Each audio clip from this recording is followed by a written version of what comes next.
Hello everyone, welcome back to this new class. साथियों, आप सभी का स्वागत है आर यारो स्पेशल एग्ज़ाम वाले नए क्लास में। ये टेस्ट सीरीज की क्लास है, बहुत ही इंपॉर्टेंट होने वाला है। इसमें देखिएगा, ये हेल्पफुल होगा यूपीपीसीएस के लिए भी। इन ज़्यादा फोकस हमारा आर यारो है। इसमें हम आज डिस्कस करेंगे पॉलिटी का जो है, इंपॉर्टेंट पॉलिटी के जो मेंटरशिप प्रोग्राम के अंतर्गत हम इसको डिस्कस करेंगे। और बहुत ही इंपॉर्टेंट होने वाले जो मोस्ट इंपॉर्टेंट क्वेश्चन पॉलिटी के हैं, उसको आज हम लोग डिस्कस करेंगे। फटाफट से स्टार्ट करेंगे आज के अपने सेशन को। और पीडीएफ के लिए टेलीग्राम चैनल ज्वाइन कर लीजिएगा, और फिर सारी अपडेट्स आपको मिलती रहेगी। और आर प्लीज़ हम तैयार हो जाइए। बैक टू बैक यहाँ पे टेस्ट सीरीज और बाकी सारी क्लासेज आपको देखने को मिलेंगी। चलिए स्टार्ट करते हैं आज के अपने सेशन को। क्वेश्चन नंबर फर्स्ट है कि देखेंगे, इंपॉर्टेंट क्वेश्चन है। निम्नलिखित में से किस अधिनियम के अंतर्गत भारतीय विधान परिषद को बजट पर बहस करने की शक्ति प्राप्त हुई? तो यहाँ पे क्वेश्चन पॉलिटी का यहाँ पे बात ये कर रहा है कि जो बजट पर सिर्फ बहस करने की शक्ति प्राप्त हुई, न कि वोटिंग की। ऑप्शन है हमारे पास कि भारतीय परिषद अधिनियम 1861, भारतीय परिषद अधिनियम 1892, या भारतीय परिषद अधिनियम 1909, या 1919 भारत शासन अधिनियम। इसका राइट आंसर क्या हो जाएगा दोस्तों? इसका राइट आंसर की अगर हम बात करेंगे तो राइट आंसर हो जाए ऑप्शन बी, भारतीय परिषद अधिनियम 1892 के तहत जो है ना कि भारतीयों को विधान परिषद में जो बजट पर सिर्फ बहस करने की जो है शक्ति प्राप्त हुई थी। इसका राइट आंसर क्या हो जाएगा? भारतीय परिषद अधिनियम 1892। ठीक है, option B is the right answer. Next question देखेंगे। नेक्स्ट क्वेश्चन है कि राष्ट्रपति को जो अध्यादेश निर्गत करने की शक्ति प्राप्त हुई है या प्रेरित है, तो जो प्राचीन ब्रिटिश इतिहास का था उसमें से किस अधिनियम से ये प्रेरित है? ठीक है, तो भारत सरकार अधिनियम 1919, ठीक है, ऑप्शन है। और भारत सरकार अधिनियम 1935, भारत सरकार अधिनियम 1909, भारत सरकार अधिनियम 1947। आप काम एक करेंगे कि जब तक मैं क्वेश्चन रीड कर रहा हूँ, ठीक है, तब तक आप क्या करेंगे, अपने जो आपको जो आंसर सही लग रहा है उस आंसर को आप अपने मन में उसको टिक करें। ठीक है, उसके बाद से देखें फिर राइट आंसर क्या होता है। तो राष्ट्रपति को जो अध्यादेश निर्गत करने की शक्ति प्रेरित है दोस्तों, ये ऑप्शन बी राइट आंसर हो जाएगा, अधिनियम 1935। भारत सरकार अधिनियम 1935 से जो है राष्ट्रपति के अध्यादेश जारी करने की शक्ति निर्गत है। ठीक है, अगला क्वेश्चन देखेंगे। क्वेश्चन ये भी इंपॉर्टेंट है, सारे एक्ट से पॉलिटी के बेसिकली स्टार्ट है क्वेश्चन। तो जिस तरीके से जैसे ये टेस्ट सीरीज आगे बढ़ेगी तो आपका सिलेबस वाइज जिस तरीके से आपका सिलेबस चलता है, सिलेबस के सारे पॉइंट्स को टच करते हुए ये क्वेश्चंस बनाए गए हैं। तो इसलिए आप इस क्वेश्चन को मिस नहीं करेंगे टेस्ट सीरीज को। इस टेस्ट सीरीज को लगाने का मतलब है कि आपका सारा इसके साथ साथ क्या हो जाएगा, आपका जो स्टैटिक पोर्शन वो रिविजन हो जाएगा। अगला क्वेश्चन है 1909 के इंडियन काउंसिल एक्ट में किस बात की व्यवस्था की गई थी? ठीक है, 1909 का जो इंडियन काउंसिल एक्ट भारतीय सरकार भारत परिषद अधिनियम था, तो उसके बारे में दिया है कि द्वैध शासन प्रणाली की व्यवस्था की गई थी। बिल्कुल नहीं। सांप्रदायिक प्रतिनिधित्व, ठीक है, और संघीय पर प्रांतीय व्यवस्था और प्रांतीय व्यवस्था। इसका राइट आंसर क्या हो जाएगा? ऑप्शन बी सांप्रदायिक। ठीक है, कम्युनल के बेस पे जो है सांप्रदायिक प्रतिनिधित्व का व्यवस्था किसमें किया गया? 1909 के इंडियन काउंसिल गवर्नमेंट एक्ट में इस बात की व्यवस्था की गई थी। ठीक है, तो आप देख रहे हैं कि जो भी सारे एक्ट हैं पॉलिटी के वो यहाँ पे इंपॉर्टेंट है, उन सबको आपको एक बार ध्यान से देख लेना है किसमें किस एक्ट में कौन सी बातें कही गई है। डायरेक्ट इसी तरीके से आपसे क्वेश्चन पूछा जाता है। क्वेश्चन नंबर 4 है कि कैबिनेट मिशन योजना जो है उसके अंतर्गत संविधान निर्मात्री परिषद का जो बना उसमें प्रत्येक प्रांत को आवंटित सदस्य कितनी संख्या पर निर्धारित करने के लिए जो प्रतिमंडल थी उसमें जनसंख्या का अनुपात क्या था? ठीक है, यानी जो उसमें कैबिनेट मिशन योजना के अंतर्गत जो प्रत्येक प्रांत को सदस्य आवंटित किए गए थे तो उसमें संख्या कितनी निर्धारित की गई थी, मतलब कितनी जनसंख्या पर एक सदस्य को निर्धारित किया गया था? तो ऑप्शन है 8 लाख व्यक्ति, 10 लाख व्यक्ति, या 12 लाख, या 15 लाख। इसका राइट आंसर हो जाएगा दोस्तों ऑप्शन बी 10 लाख प्रति व्यक्ति। ठीक है, तो ये जो 10 लाख प्रति व्यक्ति एक सदस्य को क्या किया गया था, यहाँ पे आवंटित किया गया था। अगला क्वेश्चन देखेंगे, क्वेश्चन नंबर 5। ठीक है, ये क्वेश्चन भारतीय संविधान का गठन किया गया था किसके अंतर्गत जो भारतीय संविधान सभा का गठन किया गया था? काफ़ी इंपॉर्टेंट क्वेश्चन है, कई बार पूछा हुआ है, तो इसको स्टार लगा लीजिएगा इस क्वेश्चन को। क्वेश्चन में कह रहा है कि भारत सरकार अधिनियम 1935 के अंतर्गत, बिल्कुल नहीं। क्रिप्स योजना 1942 के अंतर्गत, नहीं। कैबिनेट मिशन योजना 1946 के अंतर्गत, ये हो जाएगा सी आपका राइट आंसर। भारतीय स्वतंत्रता अधिनियम 1947, इसका कोई मतलब नहीं। इसके तहत तो भारत को 2 भागों में बांट दिया गया था। तो क्या होगा, संविधान सभा का गठन जो है किसके अंतर्गत किया गया था? कैबिनेट मिशन योजना के अंतर्गत, जो 1946 में आया। अब यहाँ पे क्वेश्चन और हम आपको बता दें, जैसे इन चारों को अगर आपको दे दे, ठीक है, इन चारों को इसका डेट हटा दें, ठीक है, तो आपको कह देगा ये क्या क्वेश्चन में, डेट को पहले कट कर दे। ठीक है, इन चारों को दे दिया, कहेगा क्रोनोलॉजिकल ऑर्डर में अरेंज किए, जिस तरीके से इतिहास में घटनाएं घटित हुई हैं उस तरीके से इसको अरेंज कीजिए। तो इस तरीके से भी क्वेश्चन का आपको ध्यान रखना है कि कौन सा अधिनियम किस डेट में आया है, और उसका क्रोनोलॉजिकल ऑर्डर में भी अगर आपसे पूछ ले।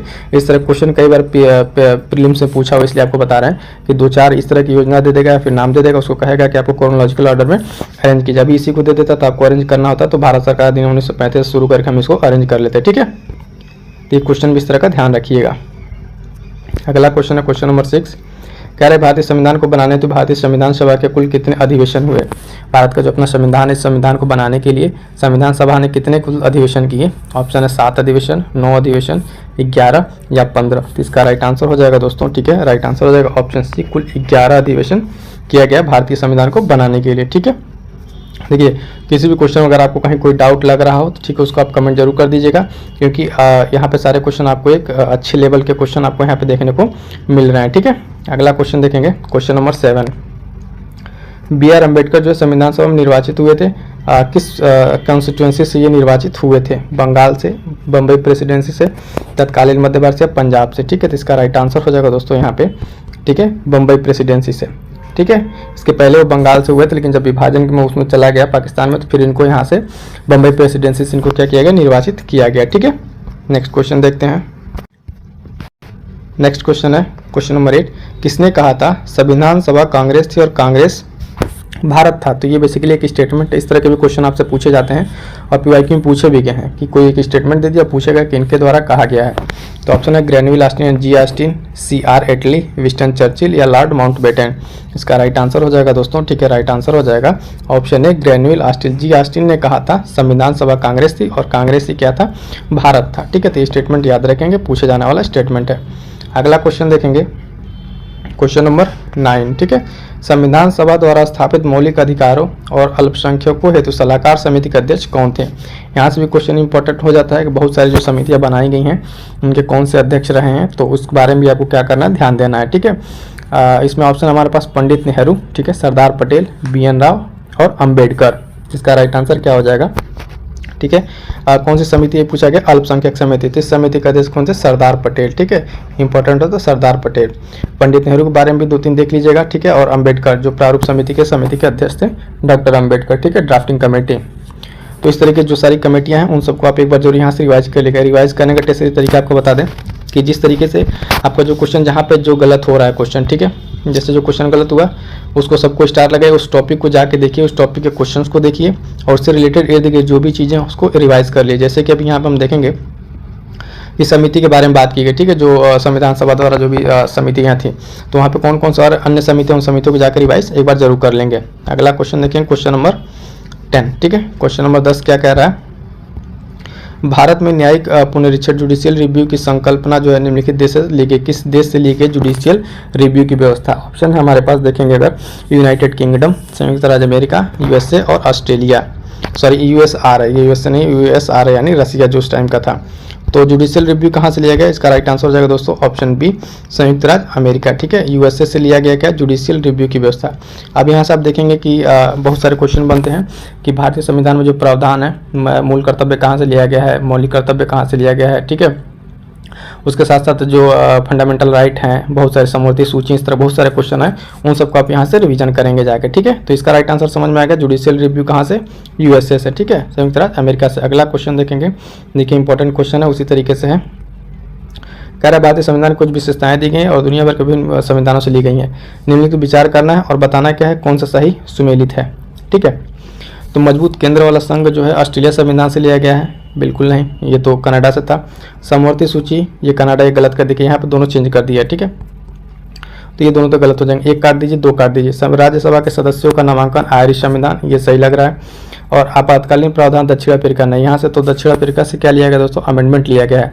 आपातकालीन, ठीक है, ये यहाँ से नहीं लिया गया है। पूछ क्या रहा है कि इसमें से कौन सा सही सुमेलित है। 1 और 2 तो कट जाएगा, ठीक है, 2 के साथ ये भी कट जाएगा और 4 भी कट जाएगा, तो बचे कौन सा हमारे पास, केवल 3। ठीक है, राइट आंसर इसका क्या हो जाएगा, बी। एक बार देखिए क्वेश्चन को फिर से आप, इसमें क्या क्या दिया हुआ है कि ये दोनों तो आपस में गलत हो गए, 1 और 2, क्योंकि समवर्ती सूची ऑस्ट्रेलिया और कनाडा से मजबूत संघ वाला, और ये तीसरा हमारा सही था, चौथा भी गलत हो, दक्षिण अफ्रीका से कॉन्स्टिट्यूशन अमेंडमेंट लिया गया है ना। तो ये सारी चीज़ें, तो ऑप्शन के अकॉर्डिंग हमारे यहाँ पे क्या हो जाएगा, केवल बी, यानी ऑप्शन 3 केवल राइट आंसर हो जाएगा। ठीक है, इस तरह से क्वेश्चन देखिए जो कंसेप्ट बेस पे रहेंगे, आपको जो याद करने हैं उस सभी क्वेश्चन इस पर आपको मिल जाएंगे। अगला क्वेश्चन देखिए, इंपॉर्टेंट क्वेश्चन है, क्वेश्चन नंबर 12, भारतीय संविधान में जो निर्मात्री परिषद झंडा समिति, देखिए एक और समिति आएगा, झंडा समिति के अध्यक्ष कौन थे? ऑप्शन है आपके पास, ऑप्शन देखेंगे सी राजगोपालाचारी, डॉक्टर राजेंद्र प्रसाद, जेबी कृपलानी और डॉक्टर अंबेडकर। तो राइट आंसर क्या हो जाएगा इसका? Doctor Rajendra Prasad, option B. ठीक है, डॉक्टर राजेंद्र प्रसाद क्या थे? भारतीय में जो निर्मात्री परिषद थी संविधान की, उसमें झंडा समिति के अध्यक्ष थे। कौन?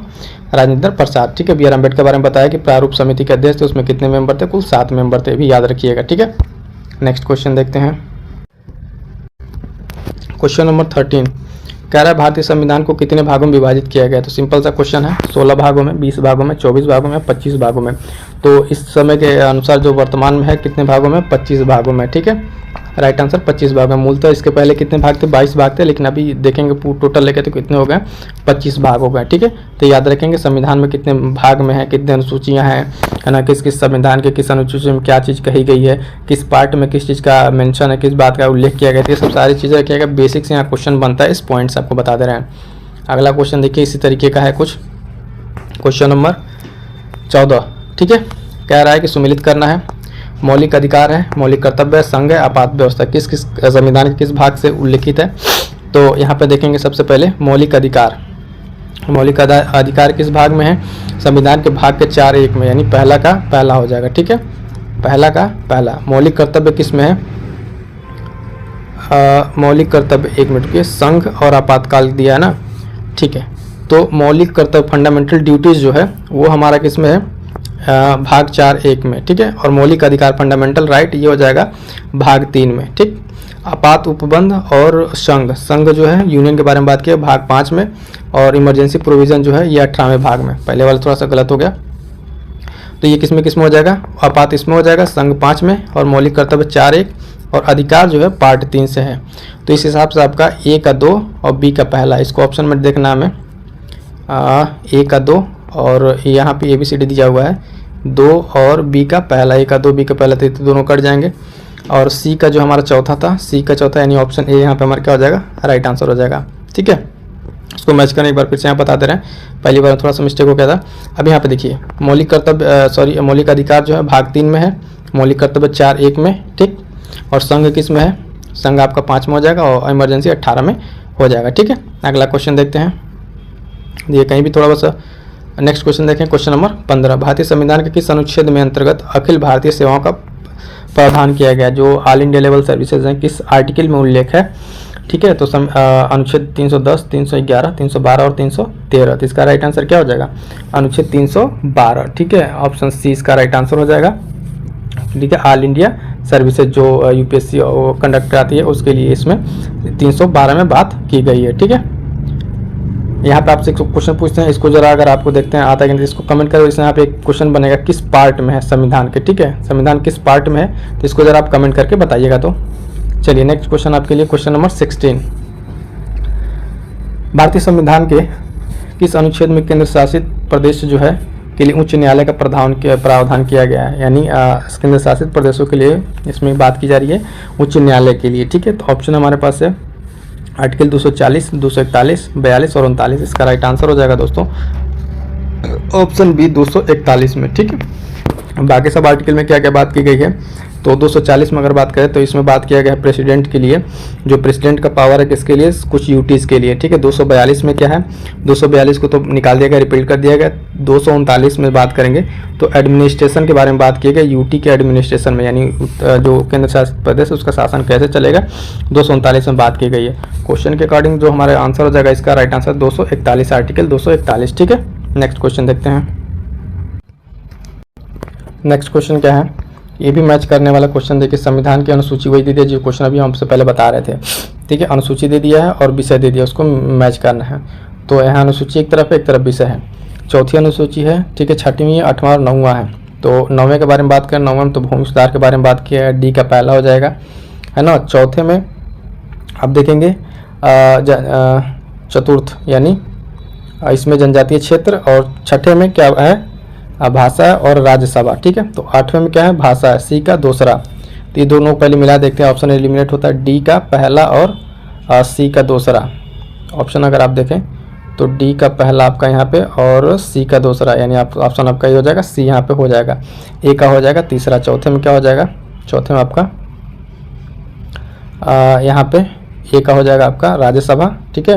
ये छठवें में आ जाएगा आपका जनजातीय क्षेत्र, 9वें वाले में भूमि सुधार, है ना, और ये बच गया आपका 8वां में भाषा, ठीक है। तो इस तरीके से इसका राइट आंसर क्या हो जाएगा हमारा, सी हो जाएगा, ठीक।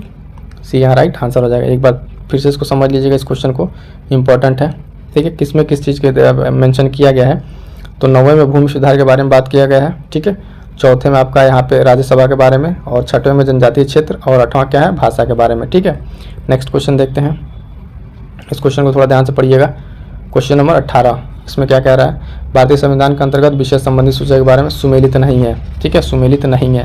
तो इसको थोड़ा सा ध्यान से देखना है। 1 जो है समवर्ती सूची में है, शेयर बाजार को कह रहा है समवर्ती सूची में, डाकघर, बचत बैंक संघीय सूची, जन स्वास्थ्य जो है राज्य सूची, ठीक। तो इसमें कौन सा मैच नहीं है, देखिए यहाँ पे शेयर बाजार अगर आप देखेंगे तो ये समवर्ती सूची का नहीं है, जबकि ये संघीय सूची का है, यानी यूनियन का है, ठीक है।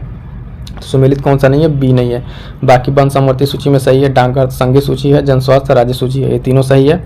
गलत हमसे पूछा गया, गलत कौन सा, इसमें ऑप्शन बी शेयर बाजार वाला गलत है। गलत क्यों है, समवर्ती की जगह अब क्या रहेगा, संघीय सूची रहेगा, ठीक है।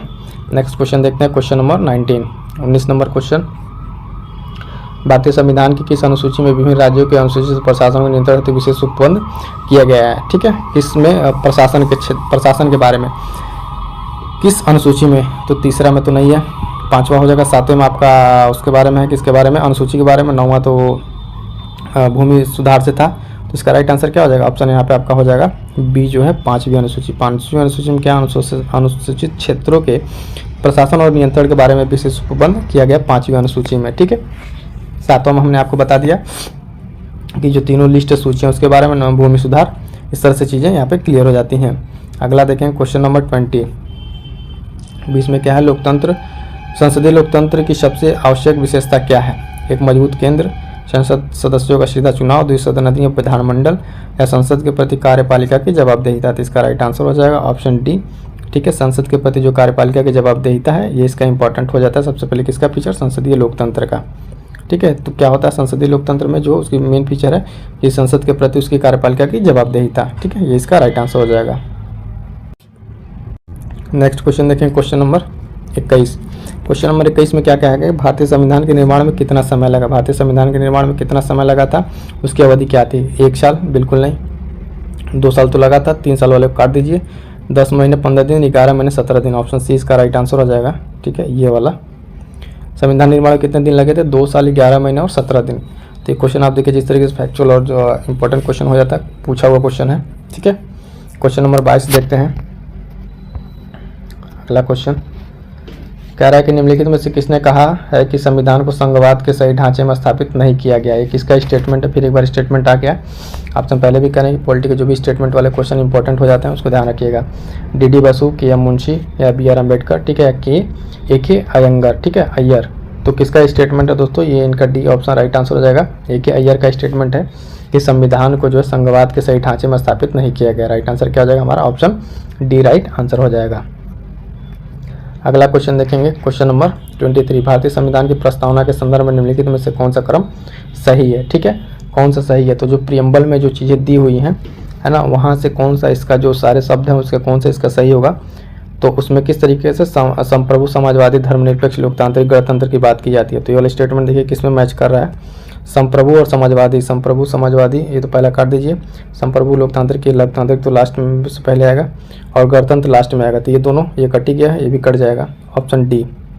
देखिए इसमें कुछ चीज़ें कैसे वर्ड, पहला तो हमने किस तरीके से एलिमिनेट किया, यहाँ पे संप्रभु से स्टार्ट होगा और लास्ट में गणतंत्र आता है, ठीक है, गणतंत्र। तो आप देखेंगे पहला तो ये जब लास्ट में गणतंत्र आता है तो इसको काट दीजिए, ठीक है। संप्रभु 3 में और गणतंत्र 2 ही लास्ट में है, तो इसको भी काट दीजिए दूसरे को, ठीक है। अब संप्रभु के बाद से लोकतांत्रिक नो आके समाजवादी है। इसको इंग्लिश में अगर देखें तो SDR के नाम से SDR, डेमोक्रेटिक रिपब्लिक, ठीक है। तो डेमोक्रेटिक रिपब्लिक, ऑप्शन डी इसका राइट आंसर हो जाएगा, ठीक है। संप्रभु, समाजवादी, धर्मनिरपेक्ष, लोकतांत्रिक। आप एक बार प्रियम्बल को देखिएगा और इस वर्ड को भी एज इट इज़ याद कर लीजिएगा जैसे उसमें दिया हुआ है।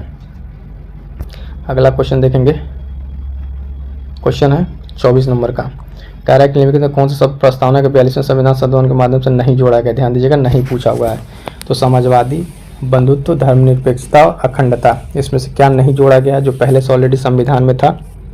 तो इसमें बात करेंगे, देखेंगे तो यहाँ पे तो इसमें जो बंधुत्व वाली भावना है ये इसमें पहले संविधान की 42 संविधान संशोधन द्वारा इसको जोड़ा नहीं किया है, बाकी तीनों को जोड़ा गया है। नेक्स्ट क्वेश्चन इंपॉर्टेंट क्वेश्चन है, क्वेश्चन नंबर 25 देखेंगे।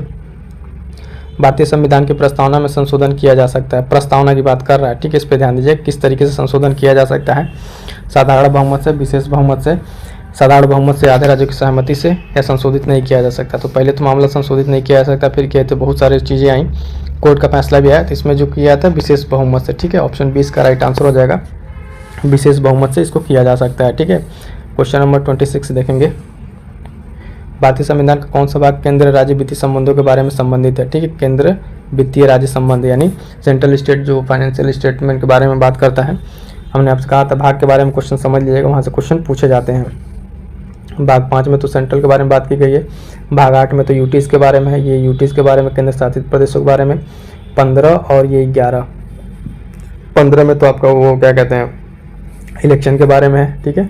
इलेक्शन से याद आया, ठीक है, इलेक्शन से रिलेटेड 2-3 क्वेश्चन हमने मेंस पे करा रखे हैं, ठीक है। और इलेक्शन कमीशन के बारे में पूरी इन्फॉर्मेशन वाली डिटेल वीडियो भी करा रखी है दोस्तों। उस वीडियो को आप मिस मत कीजिए, एक बार जाकर जरूर देख लीजिएगा, जिसमें हमने किस तरीके से इलेक्शन कमीशन की पारदर्शिता जो है चुनाव आयोग की उसको बनाई जा सकती है उसके बारे में डिस्कस कर रखा है। चुनाव आयोग के बारे में कैसे उसको मजबूत किया जा सकता है, क्या क्या सवाल उठे हैं, कैसे इलेक्शन होता है, उन सब तो प्लेलिस्ट में होगी वीडियो, आप जाकर जरूर देखिएगा। डेली आंसर राइटिंग क्वेश्चन में मेंस के लिए, ठीक है। लेकिन यहाँ पर हम आपको राइट आंसर बता दें पहले, कौन सा बचा, भाग 11। 11 में क्या है, केंद्र राज्य वित्तीय संबंध। कितने तरह के संबंध है, 3 तरह के संबंध होते हैं। एक जो देखेंगे लेजिस्लेटिव संबंध होता है, उसके बाद से एडमिनिस्ट्रेटिव संबंध और फाइनेंशियल संबंध, ठीक है। तो तीनों का अलग अलग आर्टिकल का रेंज है, वहाँ पे और डिटेल में जाकर आप देख लीजिएगा, ठीक है। नेक्स्ट क्वेश्चन है 27 नंबर। छठी अनुसूची के प्रावधान निम्नलिखित में किस राज्य पर लागू नहीं होते हैं, ठीक है। किस राज्य पर लागू नहीं होते हैं, तो मेघालय, त्रिपुरा, मिजोरम या मणिपुर। इसका राइट आंसर क्या हो जाएगा दोस्तों, ऑप्शन डी मणिपुर, ठीक है। मणिपुर पे ये लागू नहीं होते 6 शेड्यूल, ऑप्शन डी मणिपुर। बाकी इन तीनों पे लागू होते हैं 6 के ये प्रोविजंस, तो इस चीज़ को भी ध्यान रखिएगा। मेघालय, त्रिपुरा, मिजोरम पे लागू होते हैं, इस पे लागू नहीं होते थे। ये हमारा राइट आंसर क्या हो जाएगा यहाँ पे, ऑप्शन राइट डी हो जाएगा मणिपुर, ठीक है। अगला देखेंगे क्वेश्चन नंबर 28। भारतीय संविधान के निम्नलिखित किस अनुच्छेद में राज्य शब्द को परिभाषित किया गया, अनुच्छेद 1, अनुच्छेद 8, 10 या 12, यानी राज्य शब्द को किसमें परिभाषित किया गया दोस्तों, तो ये हो जाएगा आर्टिकल 12, ठीक है। इसमें बताया गया है कि राज्य शब्द क्या है और राज्य शब्द से तात्पर्य क्या है। डिटेल में इसको देखेंगे तो वहाँ पे आपको समझ में आएगा। अगला क्वेश्चन देखेंगे, इसी तरीके के देख लिया आपसे प्रीलिम्स के हूबहू क्वेश्चन बने हुए PYQ में, थोड़ा सा भी मिस मत कीजिएगा इस सेशन को, इसको मैच करना है।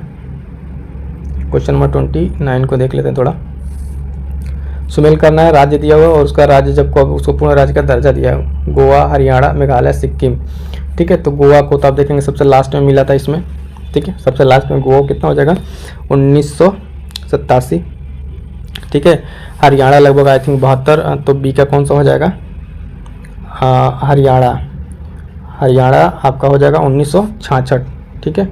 बी का पहला और ए का चौथा। पहले देखिए कौन कौन से ऑप्शन आपके कटेंगे, सी कट जाएगा, ए भी कट जाएगा, तो बी का कौन सा हमने कहा, बी का आप देखेंगे दूसरा, यानी ऑप्शन डी इसका राइट आंसर हो जाएगा, ठीक है।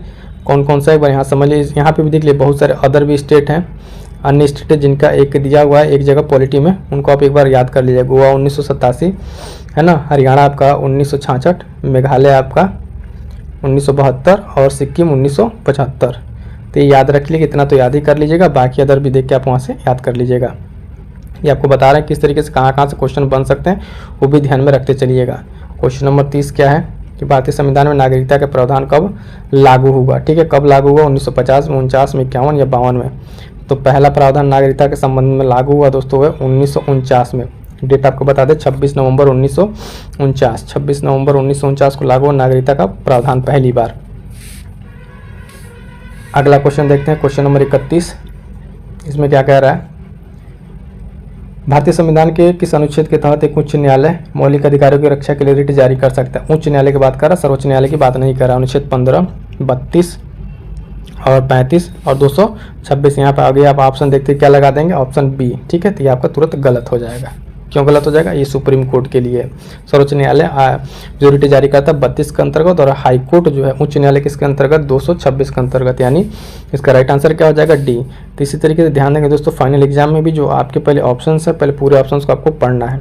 ऐसे 32 देखते तुरंत 32 लगा दिए, फिर पता चला कि उच्च न्यायालय था, ठीक है, और सर्वोच्च न्यायालय रहता तब तो ऐसे सुप्रीम कोर्ट यहाँ पे 32 होता है। यहाँ पे क्या हो जाएगा right answer, option D 226, article number अनुच्छेद 226। इसको ध्यान रखिएगा, मोस्ट इंपॉर्टेंट क्वेश्चन है, कई एग्जाम्स में ये पूछा हुआ है और कन्फ्यूजन में बच्चों के गलत भी होते हैं। अगला क्वेश्चन है क्वेश्चन नंबर 32, निम्नलिखित में से कौन सा एक मौलिक अधिकार नहीं है। कौन सा अधिकार नहीं है, मौलिक अधिकार की बात कर रहा है, ठीक है। उत्पीड़न के खिलाफ अधिकार, समान काम के लिए समान वेतन, कानून के समक्ष बराबरी, धर्म की स्वतंत्रता का अधिकार। तो यहाँ पर देखेंगे ये भी अधिकार है, कानून के समक्ष बराबरी का अधिकार, ये भी उत्पीड़न के खिलाफ ये भी है, समान काम के लिए समान वेतन, ये जो है डीपीएसपी में, किसमें है, डीपीएसपी में, यानी आप देखेंगे कि डीपीएसपी का पार्ट हो जाता है, इसका नहीं होगा, यानी राइट आंसर यहाँ पे क्या हो जाएगा, ऑप्शन बी यहाँ पे राइट आंसर हो जाएगा, ठीक है। अगला क्वेश्चन देखेंगे, एकदम बेसिक से पॉलिटी के क्वेश्चन है, सारे इंपॉर्टेंट है। संविधान का कौन सा अनुच्छेद दोष सिद्धि के मामलों में अभियुक्तों को दोहरे दंड एवं स्व अभिशंसन से संरक्षण प्रदान करता है, अनुच्छेद 19, 22, 21 या 20। तो जो दोहरे दंड से जो इसमें छूट प्रदान करता है वो अनुच्छेद 20, ठीक है, आर्टिकल 20 हो जाएगा आपका इसका राइट आंसर, ठीक है। दोहरे दंड से क्या करता है, ये भी एक फंडामेंटल राइट में आता है। अगला क्वेश्चन देखेंगे, इंपॉर्टेंट क्वेश्चन है, क्वेश्चन नंबर 34। भारत की संप्रभुता, एकता और अखंडता को बनाए रखने के लिए, उसकी रक्षा करने के लिए संविधान में किया गया प्रावधान है, ठीक है। इस चीज़ को बचाने कहाँ प्रावधान किया गया है, संविधान की प्रस्तावना में, मौलिक अधिकार में, ठीक है, मौलिक कर्तव्य, राज्य की नीति निर्देशक तत्वों में। तो इसका राइट आंसर क्या हो जाएगा, ऑप्शन सी, ठीक है, ऑप्शन सी के बारे में, जहाँ पे कहा गया कि भारत की संप्रभुता, एकता, अखंडता को बनाए रखना। अब यहाँ से याद रखिएगा, ये जो जिसको मौलिक कर्तव्य और प्रस्तावना, सब सारे जिनको याद हैं उनको क्या है ना कि आंसर राइटिंग में बहुत हेल्प मिलेगी। जो डेली आंसर राइटिंग सेशन करा रहे हैं यूपीपीसीएस मेंस के लिए, 5वां और 6वां पेपर के लिए, और एक अलग से डेली आंसर राइटिंग सेशन, तो उसमें आप लोग जरूर पार्टिसिपेट कीजिए। जाइए देखिए, कंप्लीट सिलेबस आपका अगले 1 से 2 महीने में आपका 5वां और 6वां पेपर का जो है दोस्तों जीएस पेपर 5 और 6 100 क्वेश्चन आंसर राइटिंग मेंस की सीरीज के माध्यम से कंप्लीट करा रहे हैं। वहाँ पे आपका सेशन कंप्लीट हो जाएगा और आपका मेंस का एक अच्छा खासा पकड़ बन जाएगा, ठीक है। तो उस चीज़ को आप मिस ना कीजिए, जाकर फटाफट से देखिएगा, प्लेलिस्ट बनी हुई है। अगला क्वेश्चन देखते हैं, क्वेश्चन नंबर 35। भारतीय संविधान का कौन सा अनुच्छेद समान नागरिकता संहिता से संबंधित है, ठीक है, यूसीसी, ठीक है, यूनिफॉर्म सिविल कोड से, तो बहुत चर्चा में रहा। तो इसका अनुच्छेद बद पूछ रहा है कि अनुच्छेद 42 बिल्कुल नहीं, 44 राइट आंसर हो जाएगा, 46 भी नहीं है, 48 भी नहीं है, ठीक है। फिर से आंसर को देखिए एक बार फिर से, समान नागरिकता संहिता से संबंधित है आर्टिकल, तो अंतर्गत 44 यानी यूसीसी, ठीक है। ये हाल फिलहाल में भी चर्चा में पूछे जाने का मोस्ट पॉसिबिलिटी है। अगला क्वेश्चन देखेंगे, क्वेश्चन नंबर 36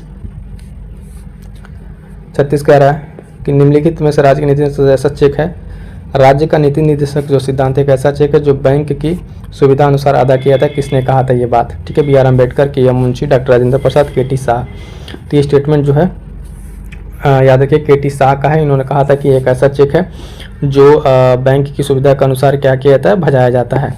तो ये स्टेटमेंट भी इंपॉर्टेंट हुआ था, इस चीज़ को याद रखिएगा। अगला क्वेश्चन देखते हैं, क्वेश्चन नंबर 37 क्या कह रहा है, संविधान के निम्नलिखित में से किस प्रावधान को संसद द्वारा साधारण बहुमत से संशोधित किया जा सकता है।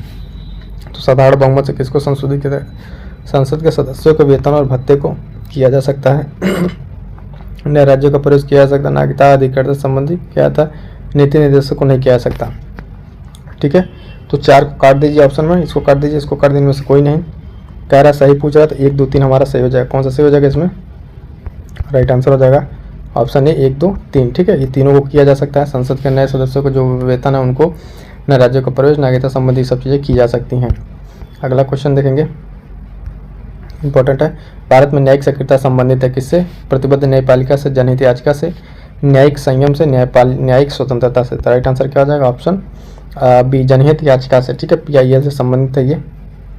न्यायिक सक्रियता किससे संबंधित है, PIL से। तो इंपॉर्टेंट क्वेश्चन है, ध्यान रखिएगा।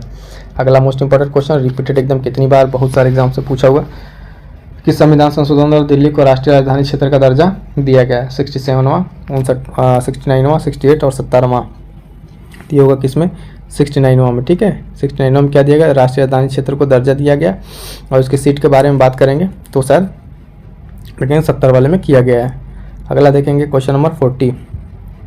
क्वेश्चन नंबर 40 क्या है, निम्नलिखित में से किसमें उच्चतम न्यायालय न्यायाधीशों को नियुक्त कार्यपालिका विधायिका मुख्य न्यायाधीश की भागीदारी की अनुशंसा की गई, किस उसमें की गई?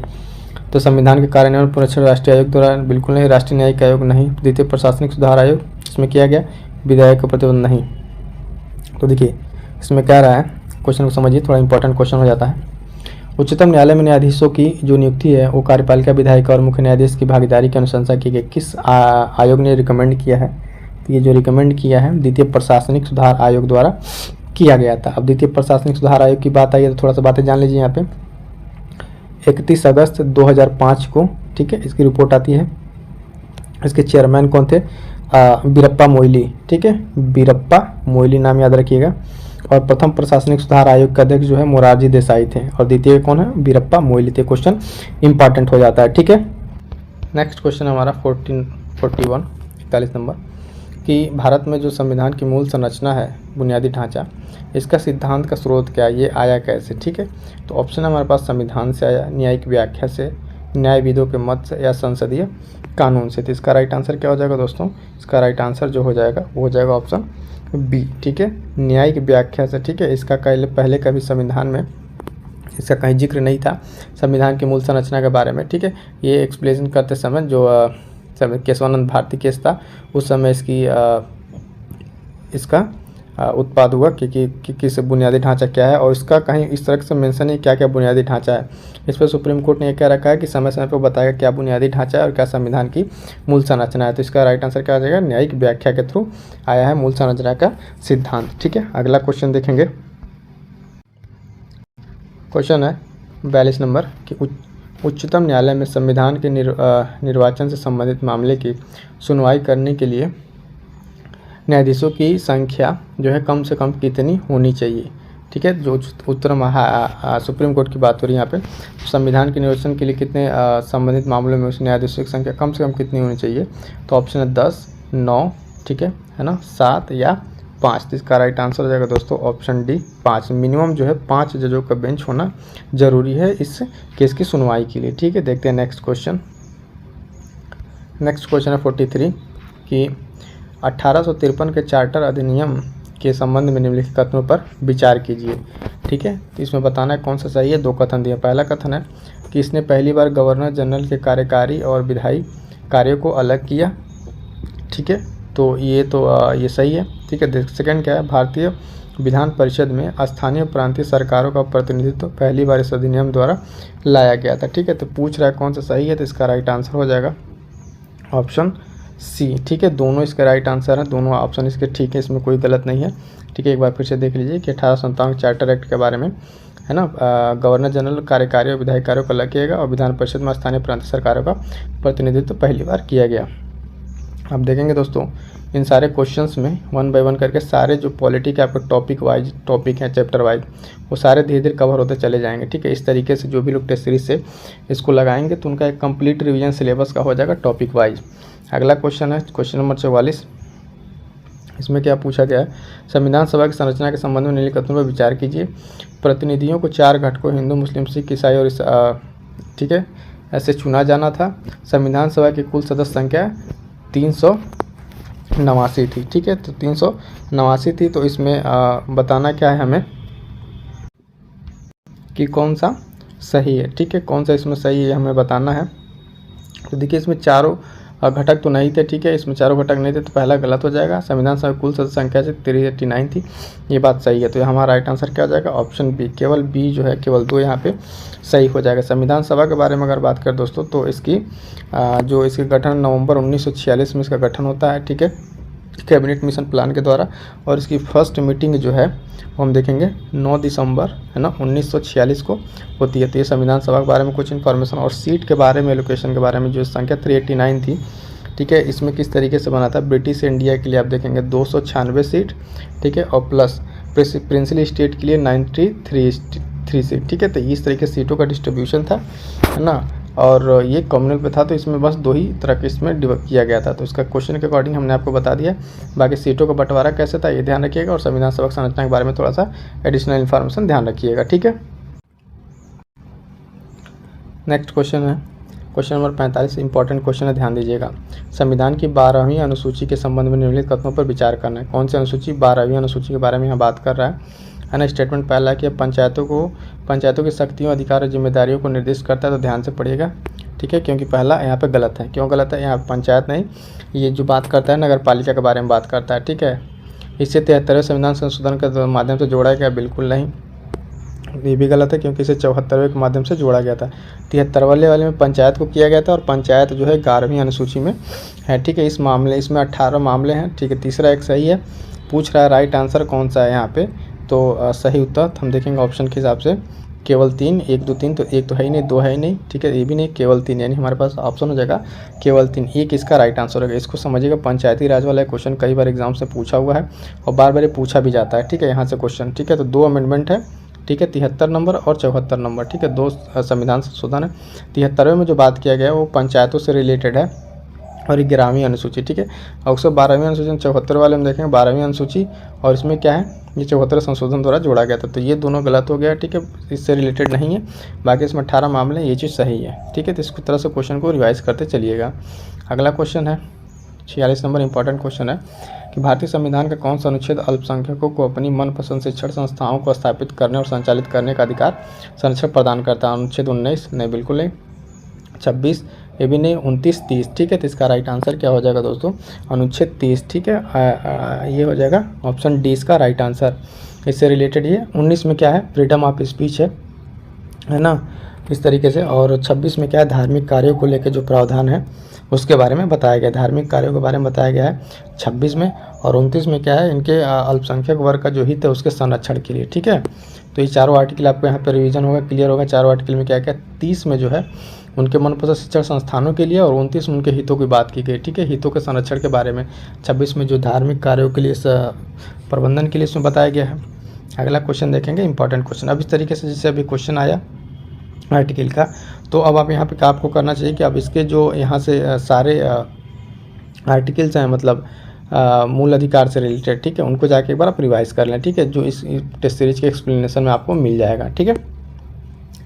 47 नंबर क्वेश्चन क्या है, बी आर अम्बेडकर के अनुसार भारतीय संविधान किस भाग को हृदय और आत्मा के रूप में जाना जाता है? ये भी इंपॉर्टेंट है क्वेश्चन, कई बार पूछा हुआ है। मौलिक अधिकार को जी नहीं, है ना, राज्य नीति निर्देशक तत्व को ये भी नहीं, प्रस्तावना को नहीं, संविधान का उपचार और ये आर्टिकल 32 को, ठीक है, ये किसके द्वारा किया गया था? इस वाले में मत में ध्यान रखिएगा, अलग अलग लोगों के अनुसार जो मत है उनके अनुसार अलग अलग चीज़ें हैं। तो बी आर अम्बेडकर के अनुसार संविधान के हृदय और आत्मा को कहा गया संवैधानिक उपचार का अधिकार, इसको ये आता है आर्टिकल 32 में, क्योंकि इसके द्वारा रिट जो जारी किया था उसके थ्रू इन्होंने संविधान के हृदय और आत्मा के बारे में बताया था, ठीक है। क्वेश्चन इंपॉर्टेंट है, ध्यान रखिएगा। अगला क्वेश्चन है क्वेश्चन नंबर 48, भारतीय संविधान की प्रस्तावना में संशोधन किया जा सकता है, ठीक है। भारत के संविधान में जो है कैसे संविधान की प्रस्तावना में यह बात कर रहा है संशोधन को लेकर, तो कैसे साधारण बहुमत से, विशेष बहुमत से, साधारण बहुमत आधे राज्यों की सहमति से संशोधन नहीं किया जा सकता। तो इसका राइट आंसर जो हो जाएगा दोस्तों ऑप्शन बी, विशेष बहुमत से इसमें क्या किया जा सकता है, संशोधन किया जा सकता है। इस पर बहुत सारा बात विवाद है, प्रस्तावना पहले पार्ट है कि नहीं, है ना, फिर पार्ट बना, फिर उसमें संशोधन होगा कि नहीं, फिर उसमें मूल संरचना का सिद्धांत है, तो इसमें बहुत सारी चीज़ें हैं। जब प्रस्तावना आप पढ़ते हैं तो आप सारी चीज़ें एक्सप्लेन की जाती हैं। फिलहाल आप यहाँ इतना ध्यान है, क्वेश्चन के अकॉर्डिंग प्रस्तावना में संशोधन कैसे किया जा सकता है दोस्तों, तो विशेष बहुमत से किया जा सकता है, क्लियर है। नेक्स्ट क्वेश्चन देखेंगे, क्वेश्चन नंबर 49, ठीक है। भारत की प्रस्तावना से पता चलता है, क्या पता चलता है? संविधान के अधिकार का स्रोत, संविधान के उद्देश्य, संविधान को अपनाने की तिथि या उपरोक्त सभी। तो ध्यान देंगे यहाँ पे, अगर जो चीज़ें पता चलती है, अगर हम प्रस्तावना को देखेंगे तो ये सारी चीज़ें पता चलती हैं संविधान के प्रस्तावना से, कि इसके अधिकार का स्रोत क्या है जो संविधान के, ठीक है, इसका उद्देश्य क्या है और किस तिथि को अपनाएगी, तीन सारे इसमें इन्फॉर्मेशन मिल जाते हैं प्रस्तावना में, क्लियर है। तो ये क्वेश्चन भी आई होप कि समझ में आ गया होगा। Next question number 50, important question है, ध्यान से पढ़िएगा। भारत सरकार को किन शर्तों के आधार पर नागरिकों की नागरिकता समाप्त करने का अधिकार है, ठीक है। तो ये नागरिकता से संबंधित है, अभी हाल फिलहाल में न्यूज में भी रहा, नागरिकता संशोधन अधिनियम विधेयक बिल से, तो इसको ध्यान रखिएगा। नागरिक 7 वर्षों लगातार भारत से बाहर रह रहा हो, ठीक है, तो इस केस में क्या किया जा सकता है, इसको समाप्त किया। तो यदि ये साबित हो जाए कि वो अवैध तरीके से भारतीय नागरिकता प्राप्त की हो, तो यहाँ पे तो दोनों ऑप्शन सही लग रहे हैं, ठीक है, सही ही पूछा गया है हमसे। तो इसका राइट आंसर क्या हो जाएगा? राइट आंसर हो जाएगा ऑप्शन सी। अब देखिए, नागरिक जो 7 वर्ष लगातार बाहर रह रहा हो, भारत से बाहर, तो उसकी नागरिकता जो है भारत सरकार के शर्तों के अनुसार समाप्त की जा सकती है, ठीक है। इसके पास भारत सरकार के पास अधिकार है, साबित हो जाए कि वो अवैध तरीके से, तो ये दोनों, ठीक है। अब ये नागरिकता के बारे में है तो थोड़ा सा बता दें। नागरिकता जो एक्ट आया है संविधान से पहला, सिटीजनशिप एक्ट, ठीक है। तो ये पहले आया कब, 1955 में, ठीक है। तो यहाँ से स्टार्ट होती है और इसके बारे में जो रिसेंट में जो आया है उसके बारे में थोड़ी इन्फॉर्मेशन आप ज़रूर देख लीजिएगा जाके, किस तरीके से किनको दिया गया है ना, नागरिकता के बारे में, छूट के बारे में, ठीक है। तो उस चीज़ को करंट से जोड़ के आप रिवाइज कर सकते हैं। नेक्स्ट क्वेश्चन, क्वेश्चन नंबर 51, भारतीय संविधान के निम्नलिखित में से कौन सा अनुच्छेद यह प्रदान करता है कि बाहरी आक्रमण, आंतरिक गड़बड़ी के कारण, ठीक है, हर राज्य की रक्षा करना संघ का कर्तव्य होगा। किस आर्टिकल में बात कही गई है, ठीक है। ऑप्शन हमारे पास आर्टिकल 215, 275, 365 या 355, ठीक है। तो इसका राइट आंसर जो हो जाएगा दोस्तों ऑप्शन डी, 355 आर्टिकल में चीज़ें कही गई हैं कि ये इसमें राज्य की रक्षा करना किसका कर्तव्य होगा, संघ का कर्तव्य होगा। अब जो बचे हुए आर्टिकल हैं उसके बारे में थोड़ा सा आपको बता दें। आर्टिकल 215 क्या है, 215 में बात करता है हाई कोर्ट के बारे में, ठीक है। जो कोर्ट का रिकॉर्ड होगा, ठीक है, कोर्ट ऑफ रिकॉर्ड होगा इसके लिए, हाई कोर्ट के लिए। 275 में बात करेंगे तो प्रोविज़न है किसके लिए, ग्रांट के लिए, ठीक है। ग्रांट जो कुछ अनुदान मिलते हैं सेंट्रल की तरफ से, ठीक है, कुछ निश्चित अनुदान, उसके बारे में बात की गई, ठीक है। तो ये सारे पॉइंट्स यहाँ पे ध्यान रखिएगा। अगला पॉइंट देखेंगे, क्वेश्चन देखेंगे हम, इंपॉर्टेंट क्वेश्चन है, निम्नलिखित में से कौन सरकारी आयोग का सदस्य था। देखिए अब सरकारी आयोग के बारे में यहाँ इन्फॉर्मेशन थोड़ा जान लीजिए, इंपॉर्टेंट है। ऑप्शन है बी शंकर, के हनुमंतैया, डॉक्टर आर सेन, ओवी अलग शन, ठीक है, ये लोग इसमें हैं। तो यहाँ पे हमारे पास जो राइट आंसर हो जाएगा ऑप्शन सी हो जाएगा, SR सेन, ठीक है। एक ये मेंबर थे SR सेन, ठीक है। यहाँ पे राइट आंसर। अब थोड़ा सा इसके बारे में जान लीजिए सरकारी आयोग के बारे में। सरकारी आयोग, जब कोई भी आयोग है तो उस आयोग के अध्यक्ष कौन थे, सरकारी आयोग के अध्यक्ष की अगर बात करें तो RS सरकारिया थे, RS सरकारिया इसके अध्यक्ष थे, ठीक है। और इसके अदर जो दो और मेंबर थे इसमें एक थे बी शिवारमन, ठीक है, कौन थे, बी शिवारमन एक थे और दूसरे SR सेन, ठीक है। तो इस तरीके से इस कमेटी के बारे में इतनी सारी इन्फॉर्मेशन ध्यान रखिएगा। और बाकी इस कमेटी क्या रिकमेंडेशन है आप यहाँ पर जाकर इस पॉइंट्स को वहाँ से रिवाइज कर सकते हैं, देख सकते हैं, ठीक है। बाकी जितना इतना क्वेश्चन में दिया गया और ऑप्शन के बारे में हमने आपको एक्सप्लेन कर दिया है। अगला क्वेश्चन है 53, ये जो चुनाव निम्नलिखित अधिकारी हैं और इनका क्रम बताना है किस क्रम में ये आएंगे, ठीक है। मंत्रिमंडल सचिव है, मुख्य निर्वाचन आयुक्त है ना, संघीय मंत्रिमंडल सदस्य, भारत के मुख्य न्यायाधीश है। तो इनका जो क्रम होगा, सही क्रम होगा, वो कौन सा क्रम होगा। सबसे पहले तो भारत के मुख्य न्यायाधीश, इसके अकॉर्डिंग आ जाएंगे 4, तो 4 देखेंगे किसमें है, तो 4 हमारे इन 2 ऑप्शन में। और इनके बाद से कौन आ जाएगा, 4 के बाद से अगर हम देखेंगे तो 3, ठीक है, 3 पे कौन आ जाएंगे, ठीक है, यहाँ पर आ जाएंगे मुख्य निर्वाचन आयुक्त, ठीक, मुख्य निर्वाचन आयुक्त, फिर 2 संघीय मंत्रिमंडल, ठीक है। तो इसका राइट आंसर हो जाएगा 4, 3, 2, 1 बैठ रहा है यहाँ पे, कौन सा, 4, 3, 2, 1, यानी ऑप्शन सी यहाँ पे राइट आंसर हो जाएगा, ठीक है। इस तरह का और क्रोनोलॉजिकल ऑर्डर में दिया रहता है, पॉलिटी लक्ष्मीकांत में चीज़ें स्पष्ट लिखी हुई हैं, वहाँ से आप इस चीज़ को और डिटेल में पढ़ सकते हैं, ठीक है। नेक्स्ट क्वेश्चन है क्वेश्चन नंबर 54, देखिएगा, लिंगभेद में किसका उल्लेख भारत के संविधान में नहीं है। ध्यान दीजिएगा, नहीं पूछा होगा किसका उल्लेख संविधान में नहीं है। मंत्रिपरिषद, सामूहिक उत्तरदायित्व, मंत्रियों का इस्तीफा, ठीक है, उप प्रधानमंत्री का कार्यकाल। तो यहाँ पे क्या क्या चीज़ें नहीं, उप प्रधानमंत्री के बारे में ये चीज़ मेंशन नहीं है, ठीक है। और उसके साथ साथ क्या मेंशन नहीं है, मंत्रियों का इस्तीफे के बारे में, ठीक है। बाकी मंत्रिपरिषद और सामूहिक उत्तरदायित्व तो है, तो यानी एक मैं पूछा नहीं है, तो एक तो है, तो ये कट जाएगा, ये भी कट जाएगा, 2 भी है, बचेगा कौन ऑप्शन हमारे पास, सी बच रहा है, 3 और 4, ठीक है। 3 और 4 की अगर हम बात करेंगे दोस्तों, तो इन दोनों का उल्लेख संविधान में नहीं है, किसका, मंत्रियों के इस्तीफे का और उप प्रधानमंत्री के कार्यकाल का, ठीक है। जो मंत्री है वो राष्ट्रपति के प्रसाद पर्यंत अपना पद ग्रहण करते हैं और प्रधानमंत्री के बारे में कार्यालय के बारे में कोई इसमें मेंशन नहीं है। बाकी ये दोनों कॉन्स्टिट्यूशन में उल्लेख हैं, ठीक है। अगला क्वेश्चन देखेंगे, क्वेश्चन इंपॉर्टेंट है, क्वेश्चन नंबर 55, केंद्रीय प्रशासनिक अधिकरण के संदर्भ में कौन सा कथन सही नहीं है। यहाँ भी नहीं पूछा हुआ है, ठीक है। तो ध्यान देंगे, पहला ऑप्शन क्या रहा है, केंद्रीय प्रशासनिक अधिकरण जो अपने अधिकार क्षेत्र के अंतर्गत आने वाले लोक सेवकों की भर्तियों संबंधी मामलों को देखता है, ठीक है। तो ये तो सही है। सैन्य सेवक, सदस्य, अधिकारी, उच्चतम न्यायालय, कर्मचारी, संसद, सचिवालय, है ना, कर्मचारी इस मामले के अधिकार क्षेत्र में शामिल है, नहीं, ये इसमें शामिल नहीं है, ये गलत है। इसके सदस्य नियुक्ति के राष्ट्रपति द्वारा किया था, ये सही है। और कोई पीड़ित लोक सेवा संबंधित उच्च न्यायालय में गए बिना सीधे उच्चतम दायर नहीं कर सकता, ये भी सही है। पूछा नहीं है हमसे, तो इसका राइट आंसर जो हमारा हो जाएगा बी हो जाएगा, सैन्य सेवा वाला ये वाला ऑप्शन, ठीक है। इसका यहाँ पे इसमें नहीं होता, बाकी तीनों से रिलेटेड सही है, ठीक है। इस तरीके से ऑप्शन हमारा 20 में सही हो जाएगा, क्वेश्चन नंबर 55। अगला क्वेश्चन है क्वेश्चन नंबर 56, देखिए इंपॉर्टेंट क्वेश्चन है, राज्य हर जगह शायद ही कोई अंतर छोड़ता है, यह वक्तव्य की धारणा की व्याख्या करता है। ठीक है, किसकी व्याख्या करता है? तो ऑप्शन है कल्याणकारी राज्य, कम्युनिस्ट राज्य, लोकतांत्रिक राज्य या पुलिस राज्य। तो राइट आंसर हो जाएगा दोस्तों यहाँ पे ऑप्शन है कल्याणकारी राज्य की व्याख्या करता है कि राज्य हर जगह शब्द। ठीक है, तो ये चीज़ ध्यान दीजिएगा, इंपॉर्टेंट है। अगला क्वेश्चन देखेंगे, क्वेश्चन नंबर 57 इंपॉर्टेंट है। देखिए, निम्नलिखित में दीजिए कूट चयन करना। भारत के संविधान में एक संघीय प्रणाली का प्रावधान है। उसने कारण क्या कहा? ये कथन है और ये कारण है। उसने एक बहुत शक्तिशाली केंद्र की रचना की है। ठीक है, तो यहाँ पे कौन सा इसमें कह रहा है कि स्पष्टीकरण देना रहता है कि दोनों सही है, उसका कारण भी है कि नहीं। तो यहाँ पे देखिए दोनों कारण तो दोनों स्टेटमेंट तो सही लग रहा है, संघीय प्रणाली का प्रावधान है और शक्तिशाली केंद्र, लेकिन इसका यही कारण है कि इस तरीके से ये सेटिस्फाई नहीं हो रहा है। ऑप्शन के हिसाब से देखेंगे तो राइट आंसर हो जाएगा ऑप्शन बी, क्योंकि स्पष्ट नहीं हो रहा। ठीक है, ए आर दोनों सही है, परंतु आर जो है ए का स्पष्टीकरण नहीं है। अगर आप यहाँ पढ़ के देखें तो कैसे होता है कि भारत के संविधान में संघीय प्रणाली का प्रावधान है क्योंकि उसने एक शक्तिशाली केंद्र की रचना की नहीं। ये बिल्कुल इस तरीके से नहीं है, स्पष्टीकरण नहीं है। तो क्या हो जाएगा? केवल बी यहाँ पर राइट आंसर हो जाएगा। क्लियर है? क्वेश्चन इस तरीके जब रहता है तो पहले तो स्टेटमेंट चाहिए दोनों सही अपनी जगह, उसके बाद कारण के लिए क्योंकि लगा के कथन में कारण को क्योंकि लगा के सेट कीजिए। अगर बैठता है इस तरीके से सही है तो वहाँ पे सही हो पाएगा। ठीक है, इस तरीके से इस तरह क्वेश्चन को डील किया जाता है। क्वेश्चन नंबर 58, भारत शासन द्वारा जो राजकीय चिन्ह है स्टेट एम्ब्लेम, ठीक है, कब अंगीकृत किया गया? अडॉप्ट कब किया गया था भारत शासन द्वारा? तब 15 अगस्त 1948, जी नहीं।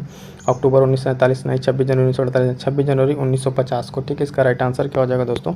Option D. ठीक है, 26 जनवरी 1950 की चीज़ ध्यान दीजिए। जब तक क्वेश्चन रीड कर रहे हैं तब तक आपको जो ऑप्शन सही लग रहा है उसको मन में आप टिक कर लीजिए, फिर यहाँ पर हम आपको आंसर बता ही रहे हैं। तो यहाँ पर क्या हो जाएगा, जो राजकीय चिन्ह उसको कब अडॉप्ट किया गया? 26 जनवरी 1950 को। अगला क्वेश्चन 59, भारतीय संविधान सभा ने राष्ट्रीय ध्वज को सर्वप्रथम कब स्वीकार किया? इंपॉर्टेंट क्वेश्चन है, कई बार पूछा हुआ है। ठीक है, तो इस तरह के क्वेश्चन भी इसमें आपको एक दो क्वेश्चन मिल जाएंगे। तो 22 जुलाई 1947, 23 जुलाई 47, 25 जुलाई 47, 15 अगस्त 47। अब यहाँ पे देखिए स्पेसिफिक डेट पूछ लिया, बाकी सारा आपका ईयर सेम है ना। तो इसका राइट आंसर जो होगा दोस्तों हो जाएगा ऑप्शन है 22 जुलाई 1947 को। याद रहेगा, राष्ट्रीय ध्वज को कब स्वीकार किया गया? तो 22 जुलाई 1947 को स्वीकार किया संविधान सभा के द्वारा। अगला क्वेश्चन, क्वेश्चन नंबर 60, निम्नलिखित में से कौन सा संविधान के अनुच्छेद 3 के तहत संसद के एक कानून द्वारा संभव नहीं है? नहीं पूछा है तो ध्यान से पढ़िएगा। नए राज्यों का गठन, राज्य के क्षेत्रों में परिवर्तन, राज्य की सीमाओं में परिवर्तन, नए राज्यों का प्रवेश। ठीक है, तो जो आर्टिकल 3 के तहत जो चीज़ हो सकती है इसमें नए राज्यों का गठन हो सकता है, राज्य के क्षेत्रों की सीमा में परिवर्तन, ठीक है, और राज्य की सीमाओं में परिवर्तन, ये सब सारी चीज़। तो नए राज्यों का प्रवेश जो है अनुच्छेद 3 के तहत नहीं होगा। ठीक है, तो ये ऑप्शन यहाँ पे गलत हो जाएगा और गलत ही हमसे पूछा है, तो यहाँ पे हो जाएगा डी, नए राज्यों का प्रवेश नहीं हो सकता अनुच्छेद 3 के तहत। अब ये भी बात तीनों याद रखिएगा, 3 के तहत हो क्या सकता है? नए राज्यों का गठन, राज्यों के क्षेत्र में परिवर्तन, सीमाओं में परिवर्तन, तो ये चीज़ें हो सकती हैं। तो इस तरफ से क्वेश्चन को क्रॉस में याद रखिएगा, समझते रहिएगा। क्वेश्चन है 61, निम्नलिखित में कौन सा एक सुमेलित नहीं है? ठीक है, आर्टिकल दिए हुए हैं और उनके बारे में बताया गया है कि कौन सा इसमें सुमेलित नहीं है। तो अनुच्छेद 23 मानव के दुर्व्यापार और बाल श्रम से रिलेटेड प्रतिबंध, ठीक है, सही है ये। अनुच्छेद 24 कारखानों में बालकों के नियोजन का प्रतिषेध, ये भी सही है। अनुच्छेद 26 के बारे में हमने अभी पढ़ा, धार्मिक कार्यों के प्रबंधन की स्वतंत्रता, हम आपको बताए थे अभी जस्ट कुछ पिछले वाले क्वेश्चन में, ये भी सही है। 29 देखिए यहाँ पे 29 में बात किया है शिक्षण संस्थानों की स्थापना और प्रशासन करने के इसके वर्गों का अधिकार। तो शिक्षण संस्थान की स्थापना जो आर्टिकल 29 में नहीं, आर्टिकल 30 में है, तो इस तरीके से यहाँ पे गलत हो जाएगा। ठीक है, ये गलत हो जाएगा। और 29 में जो है इनके हितों के संरक्षण के बारे में बात किया गया है, जबकि संस्थान के बारे में अगर अल्पसंख्यकों की बात करें तो आर्टिकल को है 30 में बात की गई। क्वेश्चन अभी पीछे हम आपको एक्सप्लेन किए हैं, उसी से देखिए फॉर्म के क्वेश्चन बना हुआ है। ठीक है, अगला क्वेश्चन देखेंगे, क्वेश्चन नंबर 62, सुमेलित करना है, सूची दिया हुआ है, विषय दिया हुआ है। ठीक है, तो इस तरह के क्वेश्चन भी आते हैं एग्जाम में मिलान करने के लिए। तो देखिए आर्टिकल 40, 41, 44 और 48 दिया हुआ। सबसे पहले 44 देखिए यूनिफॉर्म सिविल कोड, समान नागरिक संहिता, तो सी का तीसरा हो जाएगा। अनुच्छेद 40 ग्राम पंचायतों का गठन हो जाता है। अनुच्छेद 48 कृषि पशुपालन, ठीक है, और ये आप देखेंगे 41 काम करने का अधिकार, यानी यहाँ पे जो है चारों के चारों ऑप्शन सीधे जो आपस में ऐसे मैच हैं, इसमें कोई इधर उधर नहीं है। ऑप्शन देख लेते हैं कौन सा इसका सही होगा, 1, 2, 3, 4 इसमें देखना है हमें। यानी पहला ही ऑप्शन हमारा सही होगा कि जो है जिसका वो सामने सामने सही है। ठीक है, एक बार और फिर से यहाँ पे एक बार ध्यान दीजिए, इंपॉर्टेंट है, आर्टिकल सारे कई बार पूछे गए हैं और पूछने की पॉसिबिलिटी रहती है। यहाँ से क्वेश्चन 40 में क्या कहा गया, ग्राम पंचायतों का गठन, 41 में काम करने का अधिकार, अनुच्छेद 44 यूनिफॉर्म सिविल कोड। अभी हाल फिलहाल में जो है उत्तराखंड जो है आपका ये यूनिफॉर्म सिविल कोड लागू करने का विधेयक पारित कर चुका है। ठीक है, अनुच्छेद 48 में कृषि एवं पशुपालन के बारे में बात की गई। क्लियर है, तो ये क्वेश्चन काफ़ी इंपॉर्टेंट हो जाता है, ध्यान रखिएगा। क्वेश्चन कह रहा है 63 इंपॉर्टेंट क्वेश्चन है। जब इस तरह क्वेश्चन आए तो पहले देख के डरना नहीं रहता है कि क्वेश्चन बड़ा है, लेंदी पढ़ेंगे आपको ये तुरंत समझ में आ जाएंगी। कह रहा है 42वें संविधान संशोधन में अधिनियम के माध्यम से नहीं जोड़ा गया, यानी बाकी चीज़ जोड़ी गई और एक चीज़ कोई ऐसा है जो नहीं जोड़ा गया है। ठीक है, एक एक ऑप्शन पढ़ते हैं और देखते हैं क्या इसमें सही है। उद्योगों के प्रबंधन में सभी की भागीदारी सुनिश्चित करना अनुच्छेद 43 से ये जोड़ा गया है। विशेष राज्य, जो राज्य विशेष रूप से आय में समानताओं को प्रयास करेगा और स्थिति सुविधाओं में समानताओं को प्रयास करेगा, आर्टिकल यहाँ पे 38 ये नहीं जोड़ा गया। ठीक है, बच्चों के स्वास्थ्य विकास को सुरक्षित करना ये जोड़ा गया 39। ये देखें पर्यावरण वाला 48 ये भी जोड़ा गया है 42वें संविधान संशोधन में। तो अब देखिए यहाँ पूछा गया नहीं, हमसे पूछा गया क्वेश्चन क्या, क्वेश्चन हमसे पूछा गया दोस्तों कि 42वें संविधान नहीं जोड़ा गया है, तो बी नहीं जोड़ा गया है, इसको हटा दें तो बाकी जो है तीनों इसमें क्या किए गए, ऐड किए गए। तो क्वेश्चन के अकॉर्डिंग हमारा राइट आंसर क्या हो जाएगा, ऑप्शन बी। ठीक है, ऑप्शन बी राइट आंसर हो जाएगा, इस चीज़ को ध्यान रखेंगे। एक बार 42वें संविधान संशोधन को मिनी संविधान संशोधन कहा गया है, इस चीज़ पे ध्यान रखेंगे। नेक्स्ट क्वेश्चन देखेंगे, क्वेश्चन नंबर 64। क्या कह रहा है क्वेश्चन, भारतीय संविधान के किस अनुच्छेद में राज्य की राजभाषा या भाषाएं अपनाने की प्रक्रिया के बारे में पूछ रहा है। तो सबसे ऑप्शन देख लीजिए, हमारे पास आर्टिकल है यहाँ पे कौन कौन सा अनुच्छेद, 343 है, 44 है, 345 और 46। यहाँ पे राइट आंसर है वो हम आपको बता दे रहे हैं, ऑप्शन सी यहाँ पे सही है 345। बाकी जो राज्य की राजभाषा और भाषाएं अपनाने के बारे में, इन सब चीज़ों के बारे में अगर बात करेंगे तो ऑफिशियल लैंग्वेज, ठीक है, ऑफिशियल लैंग्वेज के बारे में बात किया गया है संविधान के भाग 17 में। किसमें, भाग 17 में बात किया गया है और उसमें आर्टिकल 343 से लेकर 351 तक में बात की गई है। और यहाँ पर हमें क्या पूछा, प्रक्रिया के बारे में पूछा, तो इसका राइट आंसर हो जाएगा ऑप्शन सी 345।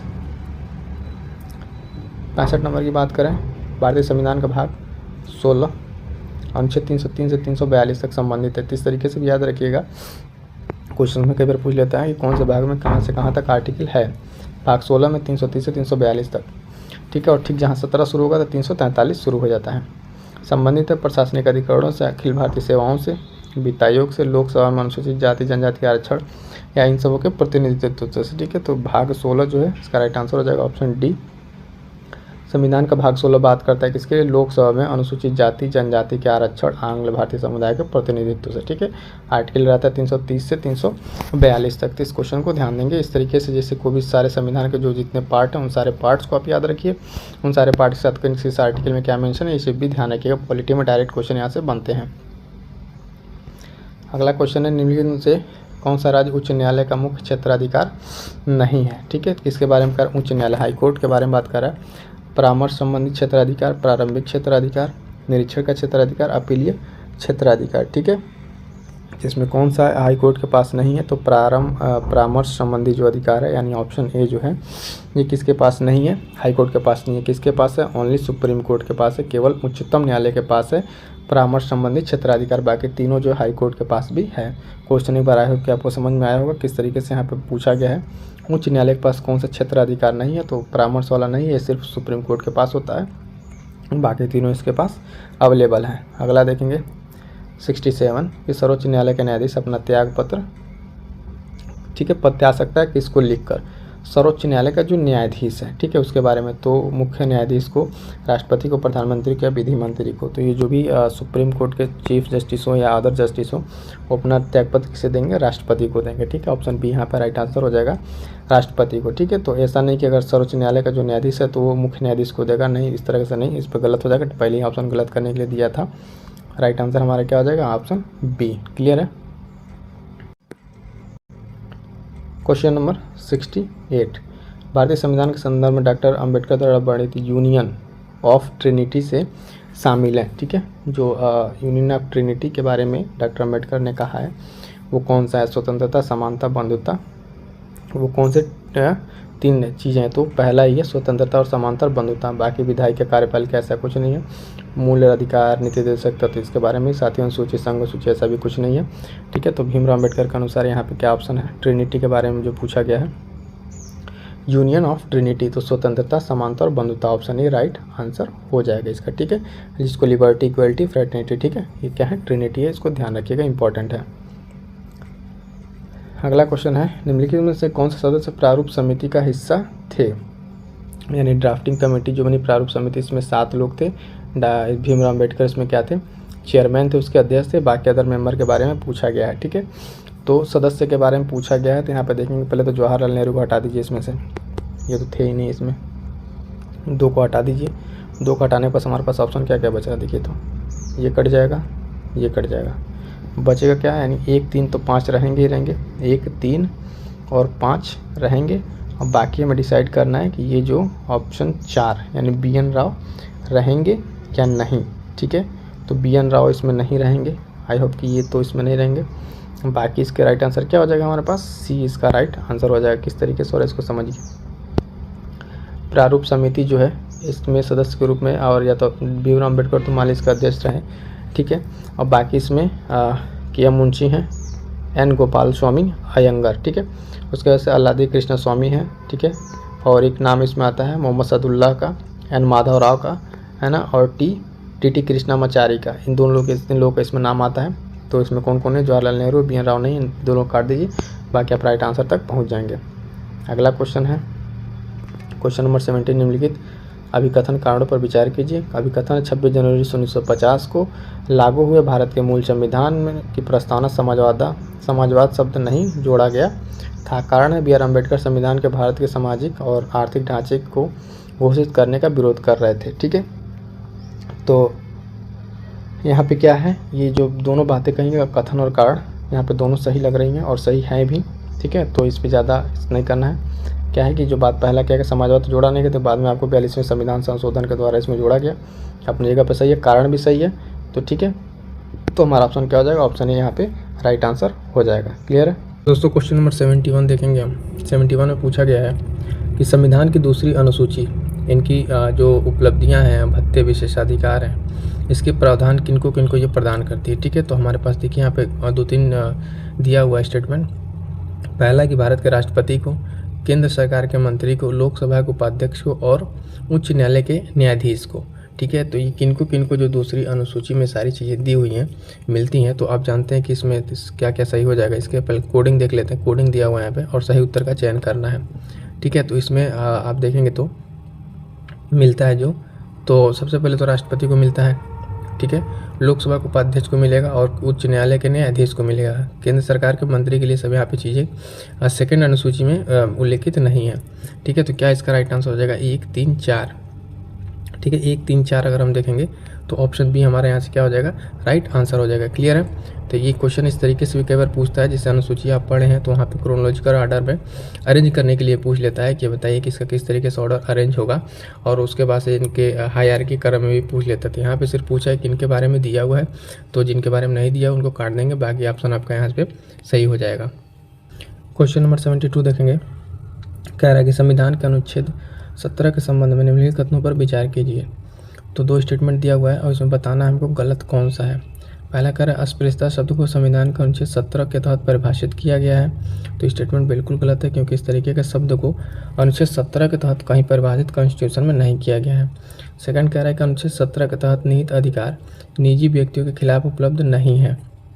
तो ये भी गलत है, क्योंकि ये जो अधिकार है आपको निजी व्यक्तियों के खिलाफ भी उपलब्ध है। तो यहाँ पे पूछ रहा है गलत कौन सा है, तो हमारा राइट आंसर कौन सा हो जाएगा, ऑप्शन सी, 1 और 2 दोनों। ठीक है, एक बार फिर से समझ लीजिए, संविधान के अनुच्छेद 17 के संबंध में बात की जा रही है। यहाँ पे वो कहा जा रहा है कि अस्पृश्यता को उसमें परिभाषित किया गया है कि नहीं किया गया, तो बिल्कुल ये इस तरह का कहीं कोई शब्द परिभाषित नहीं किया गया है, तो ये तो गलत हो जाएगा। यहाँ कह रहा है किया गया है।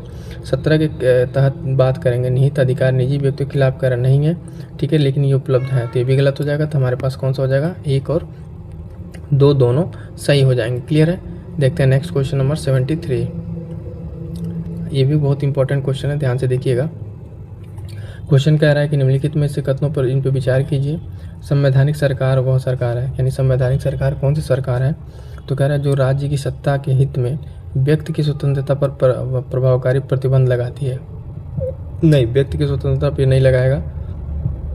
उसके बाद सेकंड है जो व्यक्ति की स्वतंत्रता के हित में राज्य की सत्ता पर प्रभावकारी प्रतिबंध लगाएगा। तो ये सही है। हमसे पूछ रहा है सही कौन सा है, तो केवल बी, ऑप्शन बी इसका राइट आंसर हो जाएगा। 73 का क्या हो जाएगा, ऑप्शन बी राइट आंसर हो जाएगा। ठीक है, इसमें पूछा गया है जो हमसे,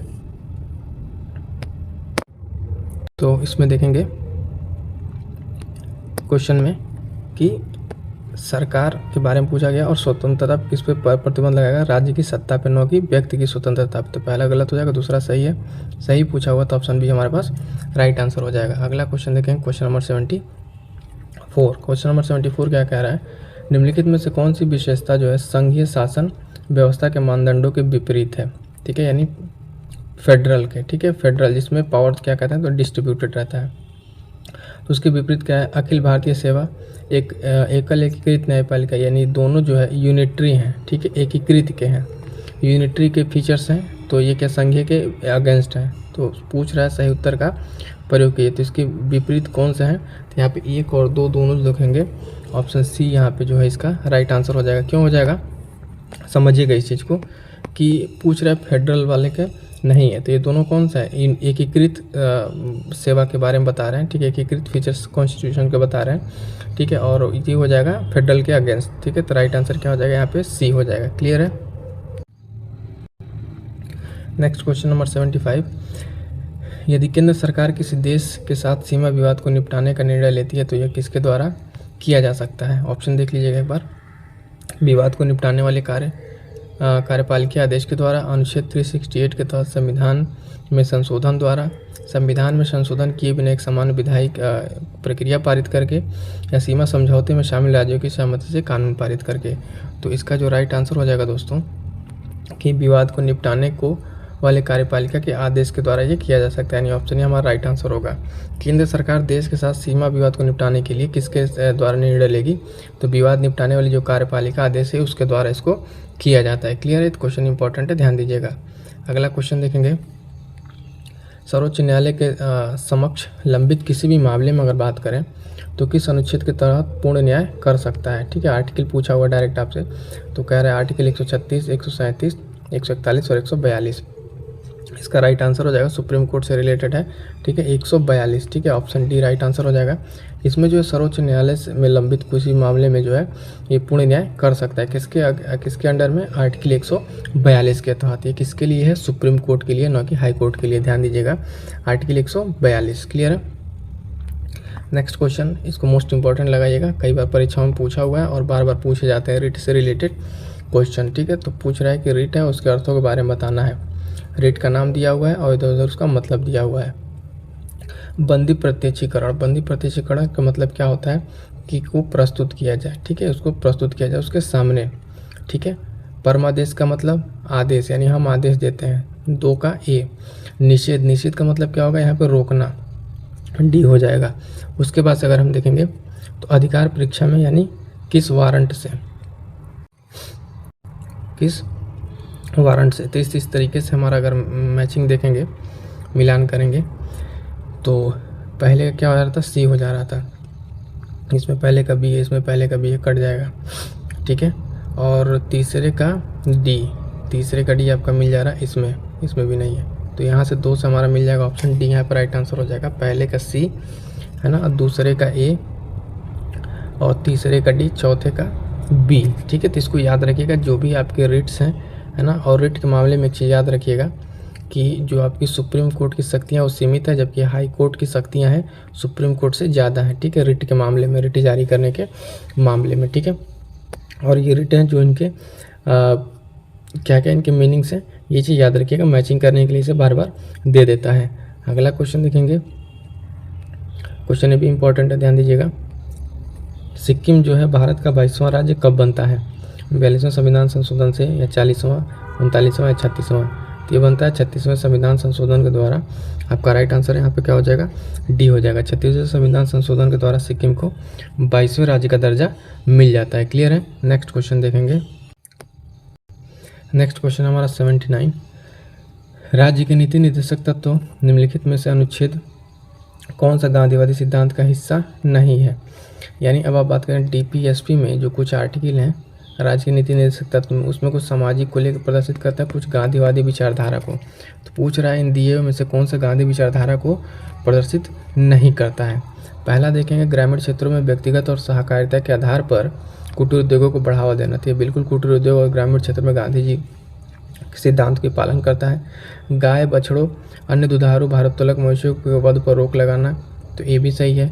कृषि और पशुपालन को आधुनिक वैज्ञानिक तर्ज पर संगठित करना, तो यहाँ पर जो आधुनिक टर्म है इस मामले में गांधी जी का कोई इसमें नहीं है, राय नहीं है। स्वास्थ्य और हानिकारक नशीले पेय पदार्थों के सेवन पर रोक लगाना, तो ये भी सही है। पूछ हमसे रहा है कि ऑप्शन कौन सा गांधीवादी वाला नहीं है, गलत है, तो ऑप्शन सी हमारा यहाँ पर राइट आंसर हो जाएगा। ठीक है, क्वेश्चन काफ़ी बढ़िया क्वेश्चन यहाँ पे देखेंगे कि आपको यहाँ पे कंसेप्चुअल जो आर्टिकल और उसकी मीनिंग अगर आप यहाँ पर अच्छे से तैयार होंगे तभी आप इस क्वेश्चन को कर पाएंगे। ठीक है, तो इस चीज़ का भी यहाँ पे ध्यान रखेंगे। और जो यहाँ पे सी जो नहीं दिया हुआ ये कौन सी प्रॉपर्टी है, तो ये लिबरल इंटेलेक्चुअल प्रॉपर्टी है। ठीक है, लिबरल इंटेलेक्चुअल प्रॉपर्टी के अंतर्गत ये आता है। ठीक है, अगला क्वेश्चन देखेंगे। अगला क्वेश्चन है क्वेश्चन नंबर 80।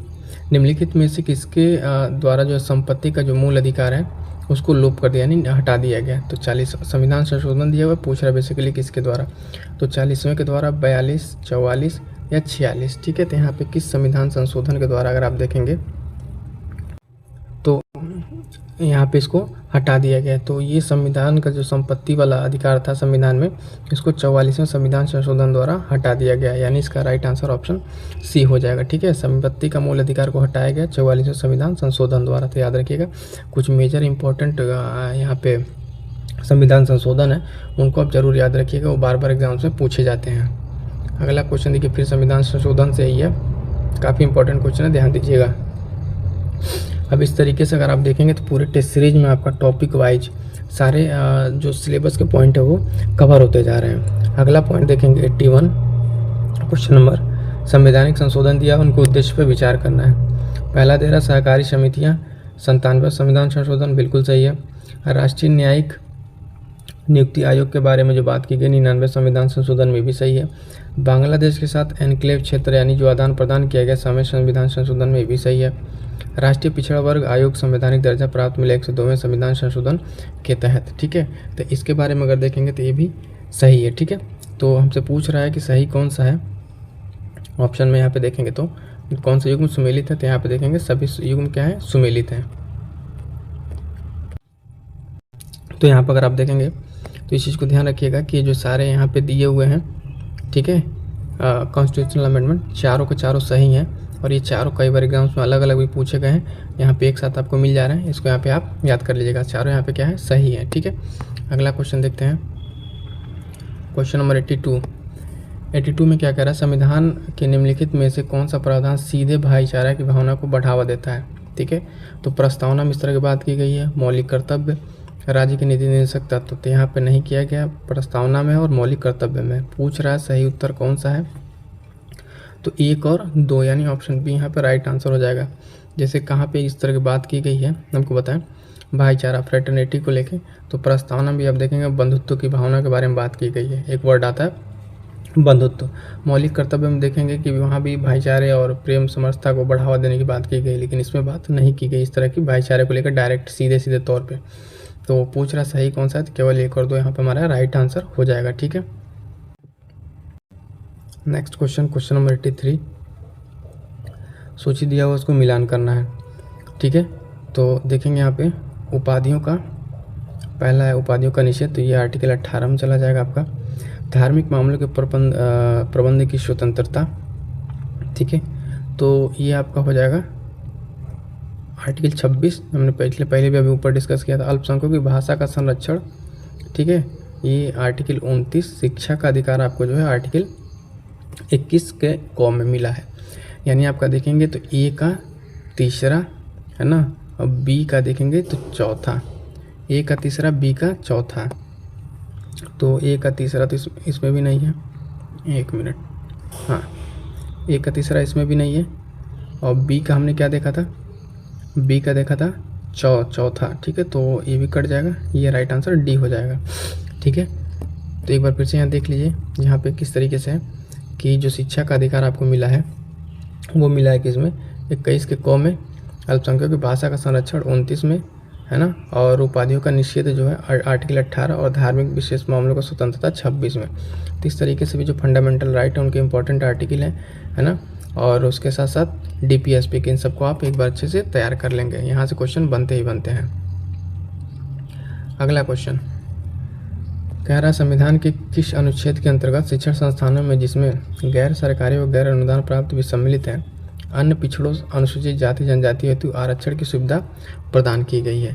ठीक है, तो आर्टिकल दिया हुआ है 15, ठीक है, 15 का 4, 15 का 5, 16 4, 16 5, ठीक है। तो इसका राइट आंसर जो हो जाएगा दोस्तों यहाँ पे, ठीक है, 15 के 5, ऑप्शन बी 15 के 5 में आप देखेंगे इस तरह के बारे में, आरक्षण के बारे में बात की गई है। ठीक है, तो इस तरीके से आर्टिकल देख रहे हैं आपके काफ़ी इंपॉर्टेंट क्वेश्चन हो जाते हैं। अभी तो पॉलिटी का पहला टेस्ट है 100 क्वेश्चन का, इसके बाद से अगर हम बात करेंगे तो फिर एक और टेस्ट है जिसमें कंप्लीट आपका सिलेबस कवर हो जाएगा। 85 देखेंगे निम्नलिखित कौन से सम्मिलित नहीं है। ठीक है, अनुच्छेद 19 का फर्स्ट का ए जो आपका वाक और अभिव्यक्ति की स्वतंत्रता के बारे में बात करता है, बिल्कुल सही है। 19 का फर्स्ट सी में बात करेंगे आर्टिकल संघ या सरकारी समितियों के गठन के बारे में बात कर रहा है। ठीक है, तो ये भी सही है।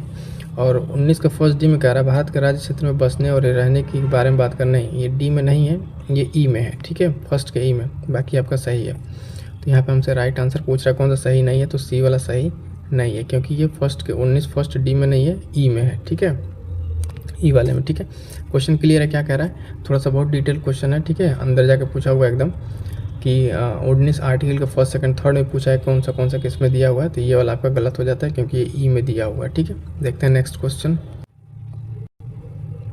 क्वेश्चन नंबर 86, उच्च न्यायालयों के संबंध में निम्नलिखित में कौन सा कथन गलत है। उच्च न्यायालयों के संबंध में बताना है कौन सा कथन गलत है। पहला कह रहा हूँ उच्च न्यायालयों के न्यायाधीशों की नियुक्ति राज्य के राज्यपाल द्वारा संबंधित उच्च न्यायालय के मुख्य न्यायाधीश के परामर्श से किए थे। पहले ही क्वेश्चन आपका यहाँ पे स्टेटमेंट गलत हो गया है।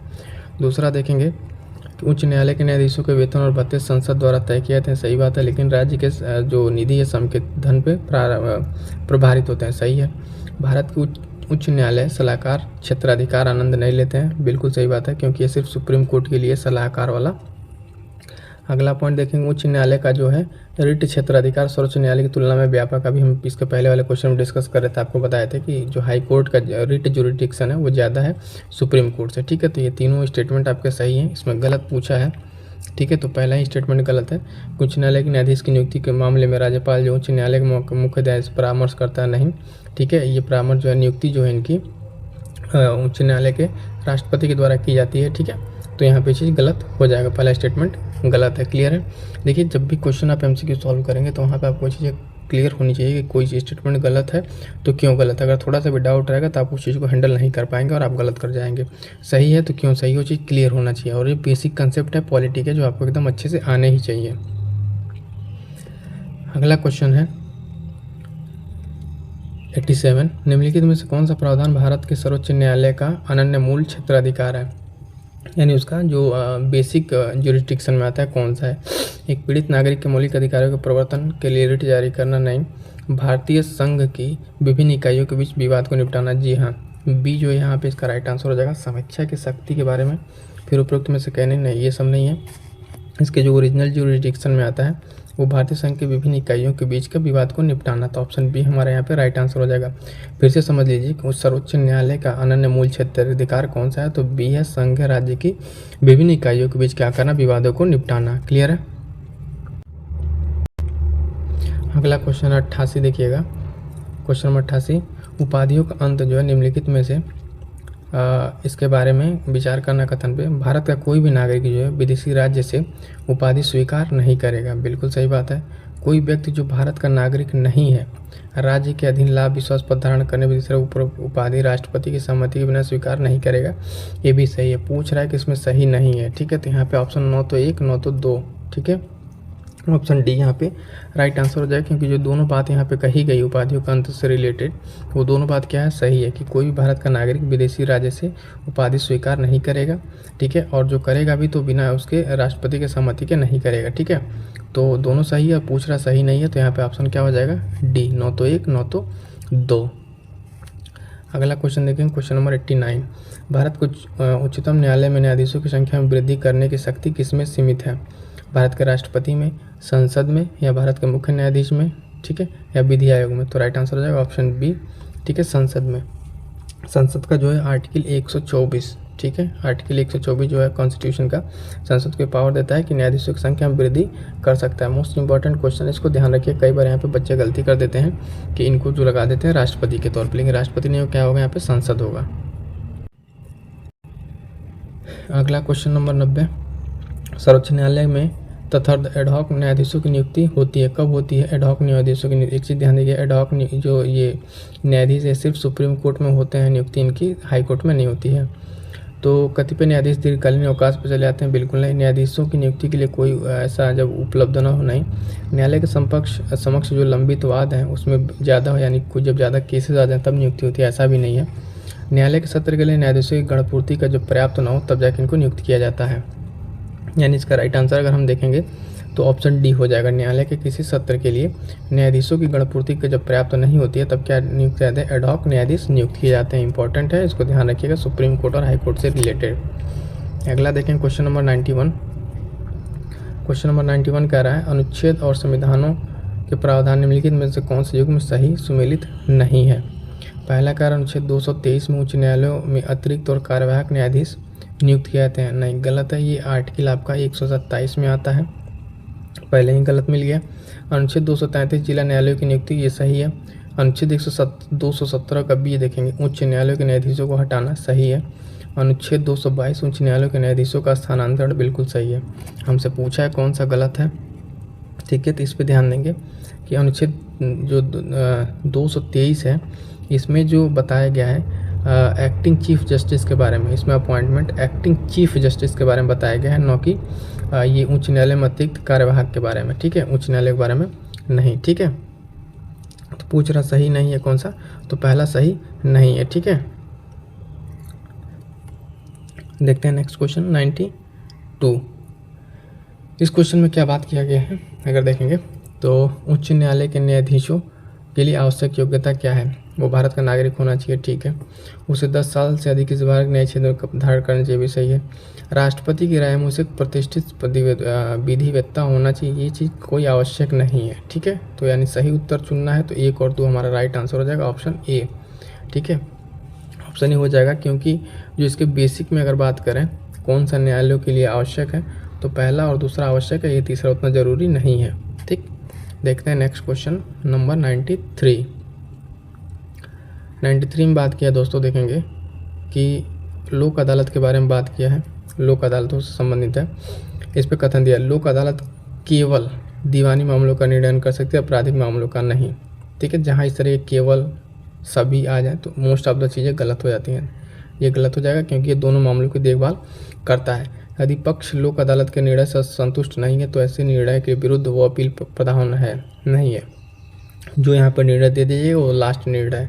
पूछ रहा है कौन सा सही है, ठीक है, तो यहाँ पे सही पूछ रहा है तो 9 तो 1 9 तो 2, दोनों सही नहीं है, दोनों गलत है। क्यों गलत है एक बार फिर से आपको हम समझा दें, क्वेश्चन इंपॉर्टेंट क्वेश्चन है, ध्यान दीजिएगा। लोक अदालत जो है दीवानी मामलों के साथ साथ आपराधिक मामला भी देखता है, और यहाँ कह रहा है कि सिर्फ एक मामला देखता है, एक नहीं देखता, इसलिए गलत हो गया।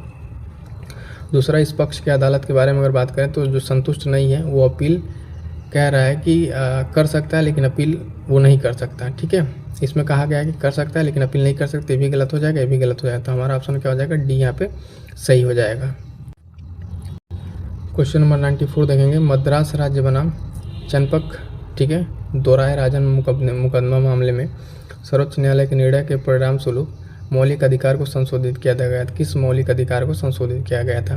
तो विधि के समक्ष समानता का अधिकार को नहीं, भेदभाव के विरुद्ध अधिकार को, ठीक है, या अस्पृश्यता के विरुद्ध अधिकार को, या विचार एवं अभिव्यक्ति की स्वतंत्रता के अधिकार को किया गया था, ठीक है। तो यहाँ पे जो इसका राइट आंसर हो जाएगा दोस्तों ऑप्शन बी, भेदभाव के विरुद्ध वाला जो अधिकार है। इस मामले में मद्रास हाई कोर्ट ने जो इस मुकदमे में दिया था भेदभाव के विरुद्ध वाले में, ठीक है। तो इस चीज़ को डायरेक्ट याद रखिएगा, चंपक बनाम राजन मुकदमे में भेदभाव के विरुद्ध अधिकार को यहाँ पे संशोधित किया गया था। अगला क्वेश्चन देखेंगे 95 क्वेश्चन कह रहा है, भारतीय संविधान के अनुच्छेद 22 के संबंध में निम्नलिखितों पर विचार करें। ठीक है। निवारक निरोध कानून के तहत किसी व्यक्ति की नज़रबंदी 2 महीने से अधिक नहीं हो सकती, जबकि सलाहकार बोर्ड निस्तारित नज़रबंदी के लिए पर्याप्त रिपोर्ट न करे। ठीक है, तो ये भी गलत है। केवल संसद न कि राज्य की विधानसभाओं के निवारक निरोध के लिए कानून बनाने का विशेष अधिकार है। तो यहाँ पर संसद को भी है और राज्य को भी है। पूछ रहा सही कौन सा है, तो दोनों हमको गलत मिल गए। ठीक है, दोनों स्टेटमेंट यहाँ पे क्या मिल गया, हमको गलत मिल गया। तो 9 तो 1 9 तो 2। ठीक है, इस मामले में पहला भी गलत है 22 के संबंध में, दूसरा भी गलत है। दूसरा क्यों गलत है कि राज्य की विधानसभाओं को भी इसमें पावर मिला हुआ है, और वहाँ पे जो दिया हुआ है कि 2 महीने शायद नहीं होता, उससे ज़्यादा का ये होता है। ठीक है, नेक्स्ट देखें क्वेश्चन नंबर 96। क्वेश्चन नंबर 96 में क्या कह रहा है कि निम्नलिखित में से कौन सा एक अधिकार राष्ट्रीय आपातकाल में भी सीमित नहीं किया जा सकता है। ठीक है, तो कौन सा नहीं किया जा सकता है। देश के किसी भाग में निवास बसने की स्वतंत्रता, इसको किया जा सकता है। व्यक्तिगत स्वतंत्रता जीवन का अधिकार, ठीक है, ये राइट आंसर हो जाएगा ऑप्शन बी। भारत के संपूर्ण क्षेत्र के आबाद में भ्रमण की स्वतंत्रता, इसको भी बाधित किया जा सकता है। उपजीविका स्वतंत्रता, इसको भी बाधित किया जा सकता है। तो ध्यान दीजिएगा, आपातकाल जब भी लगता है देश में, तो उस टाइम में क्या बात की जाती है कि व्यक्ति की स्वतंत्रता और जीवन जीने का अधिकार को सीमित नहीं कर सकता आपातकाल में भी। तो ये क्वेश्चन इंपॉर्टेंट हो जाता है, ध्यान दीजिएगा। अगला है दल बदल विरोध में। दल बदल विरोध पे तो हमने एक आंसर राइटिंग भी कराया है, बहुत ही शानदार क्वेश्चन था कि दल बदल विरोधी कानून क्या है, किस तरीके से पार्टी को इफेक्ट करती है और भारतीय जो राजनीति है उसको कैसे इफेक्ट कर रही है। आप लोग जाकर उसको जरूर देखिएगा। दल बदल विरोध कानून के संदर्भ में, और ये काफ़ी प्रचलित है इस बार क्वेश्चन इस पे और गठबंधन सरकार पे तो आना लगभग तय है। निम्नलिखित कदमों विचार कीजिए, यदि एक पार्टी के 2/3 के सदस्य किसी अन्य पार्टी के साथ विलय करते उन्हें अयोग्यता से छूट दी जाती है। बिल्कुल सही बात है। दल बदल के अध्यक्ष जो है स्वतः कार्रवाई कर सकते हैं, नहीं स्वतः कार्रवाई नहीं कर सकते हैं। तो इसका राइट आंसर क्या हो जाएगा, केवल सही पूछा है हमसे, तो केवल एक यहाँ पे इसका राइट आंसर हो जाएगा कि जब इसमें 1/3 से ज़्यादा 2/3 से ज़्यादा पार्टी के सदस्य एक साथ जाते हैं तो उनसे अयोग्यता से छूट दी जाती है। इसमें मामले में अध्यक्ष जो है स्वतः कार्रवाई नहीं कर सकते हैं। ठीक है, तो सही पूछा है तो केवल एक यहाँ पे इसका राइट आंसर हो जाएगा। क्लियर है। नेक्स्ट क्वेश्चन देखते हैं। नेक्स्ट क्वेश्चन है 98। निम्नलिखित में विचार की हिमाचल प्रदेश, मणिपुर, हरियाणा, त्रिपुरा उपरोक्त में से कौन से राज्य पूर्व में केंद्र शासित प्रदेश रहे हैं। ठीक है, तो यहाँ पर अगर बात करें ऑप्शन की तो हम देखेंगे हरियाणा जो है तो पहले नहीं, हरियाणा पंजाब से कट के बना, 3 को हटा दीजिए, 3 को हटाएंगे आप तो एक बाकी सब रहे हैं, यानी 1 2 4। ठीक है, तो इसका राइट आंसर हो जाएगा ऑप्शन डी। कह रहा है कि कौन सा पूर्व में नहीं रहे हैं। ठीक है, प्रदेश रहे हैं तो हिमाचल भी रहा है और मणिपुर, त्रिपुरा सब रहे हैं। हरियाणा जो नहीं रहा क्योंकि पंजाब से कट के बना तो 3 कट जाएगा, बाकी हमारे पास 1 2 4 सही आंसर मिल जाएगा। अगला क्वेश्चन 99 क्वेश्चन नंबर पे आ गए हम लोग। कौन सा अधिकार जो है विदेशियों को प्रदान नहीं है। ठीक है, तो धर्म, नस्ल, जाति के आधार पर भेदभाव खिलाफ अधिकार, कानून के समक्ष समानता का अधिकार, तो ये तो उनको प्राप्त है। संसद और राज्य विधानमंडल की सदस्यता के चुनाव लड़ने का अधिकार, ये नहीं प्राप्त है। संवैधानिक पद धारण करने का अधिकार, ये भी नहीं प्राप्त है। तो 3 और 4 नहीं प्राप्त है। पूछ रहा विदेशियों को प्राप्त नहीं है, तो 3 और 4 पहले ढूंढेंगे कहाँ है। इसमें 3 4 नहीं, इसमें 3 4 नहीं है, और इसमें कौन सा 1 और 4।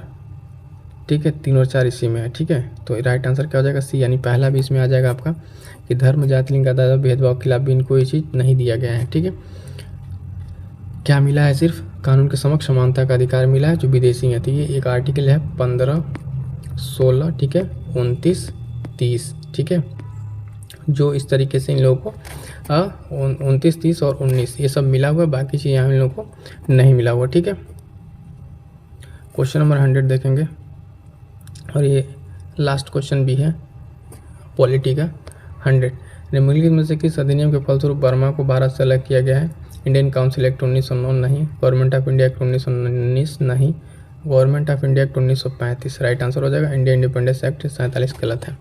ठीक है, तो बर्मा को अलग किया गया था कब, 1935 गवर्नमेंट ऑफ इंडिया एक्ट के तहत इसको अलग किया गया था भारत से। क्लियर है, तो ये तो हो गया 100 क्वेश्चन हमारा। ठीक है।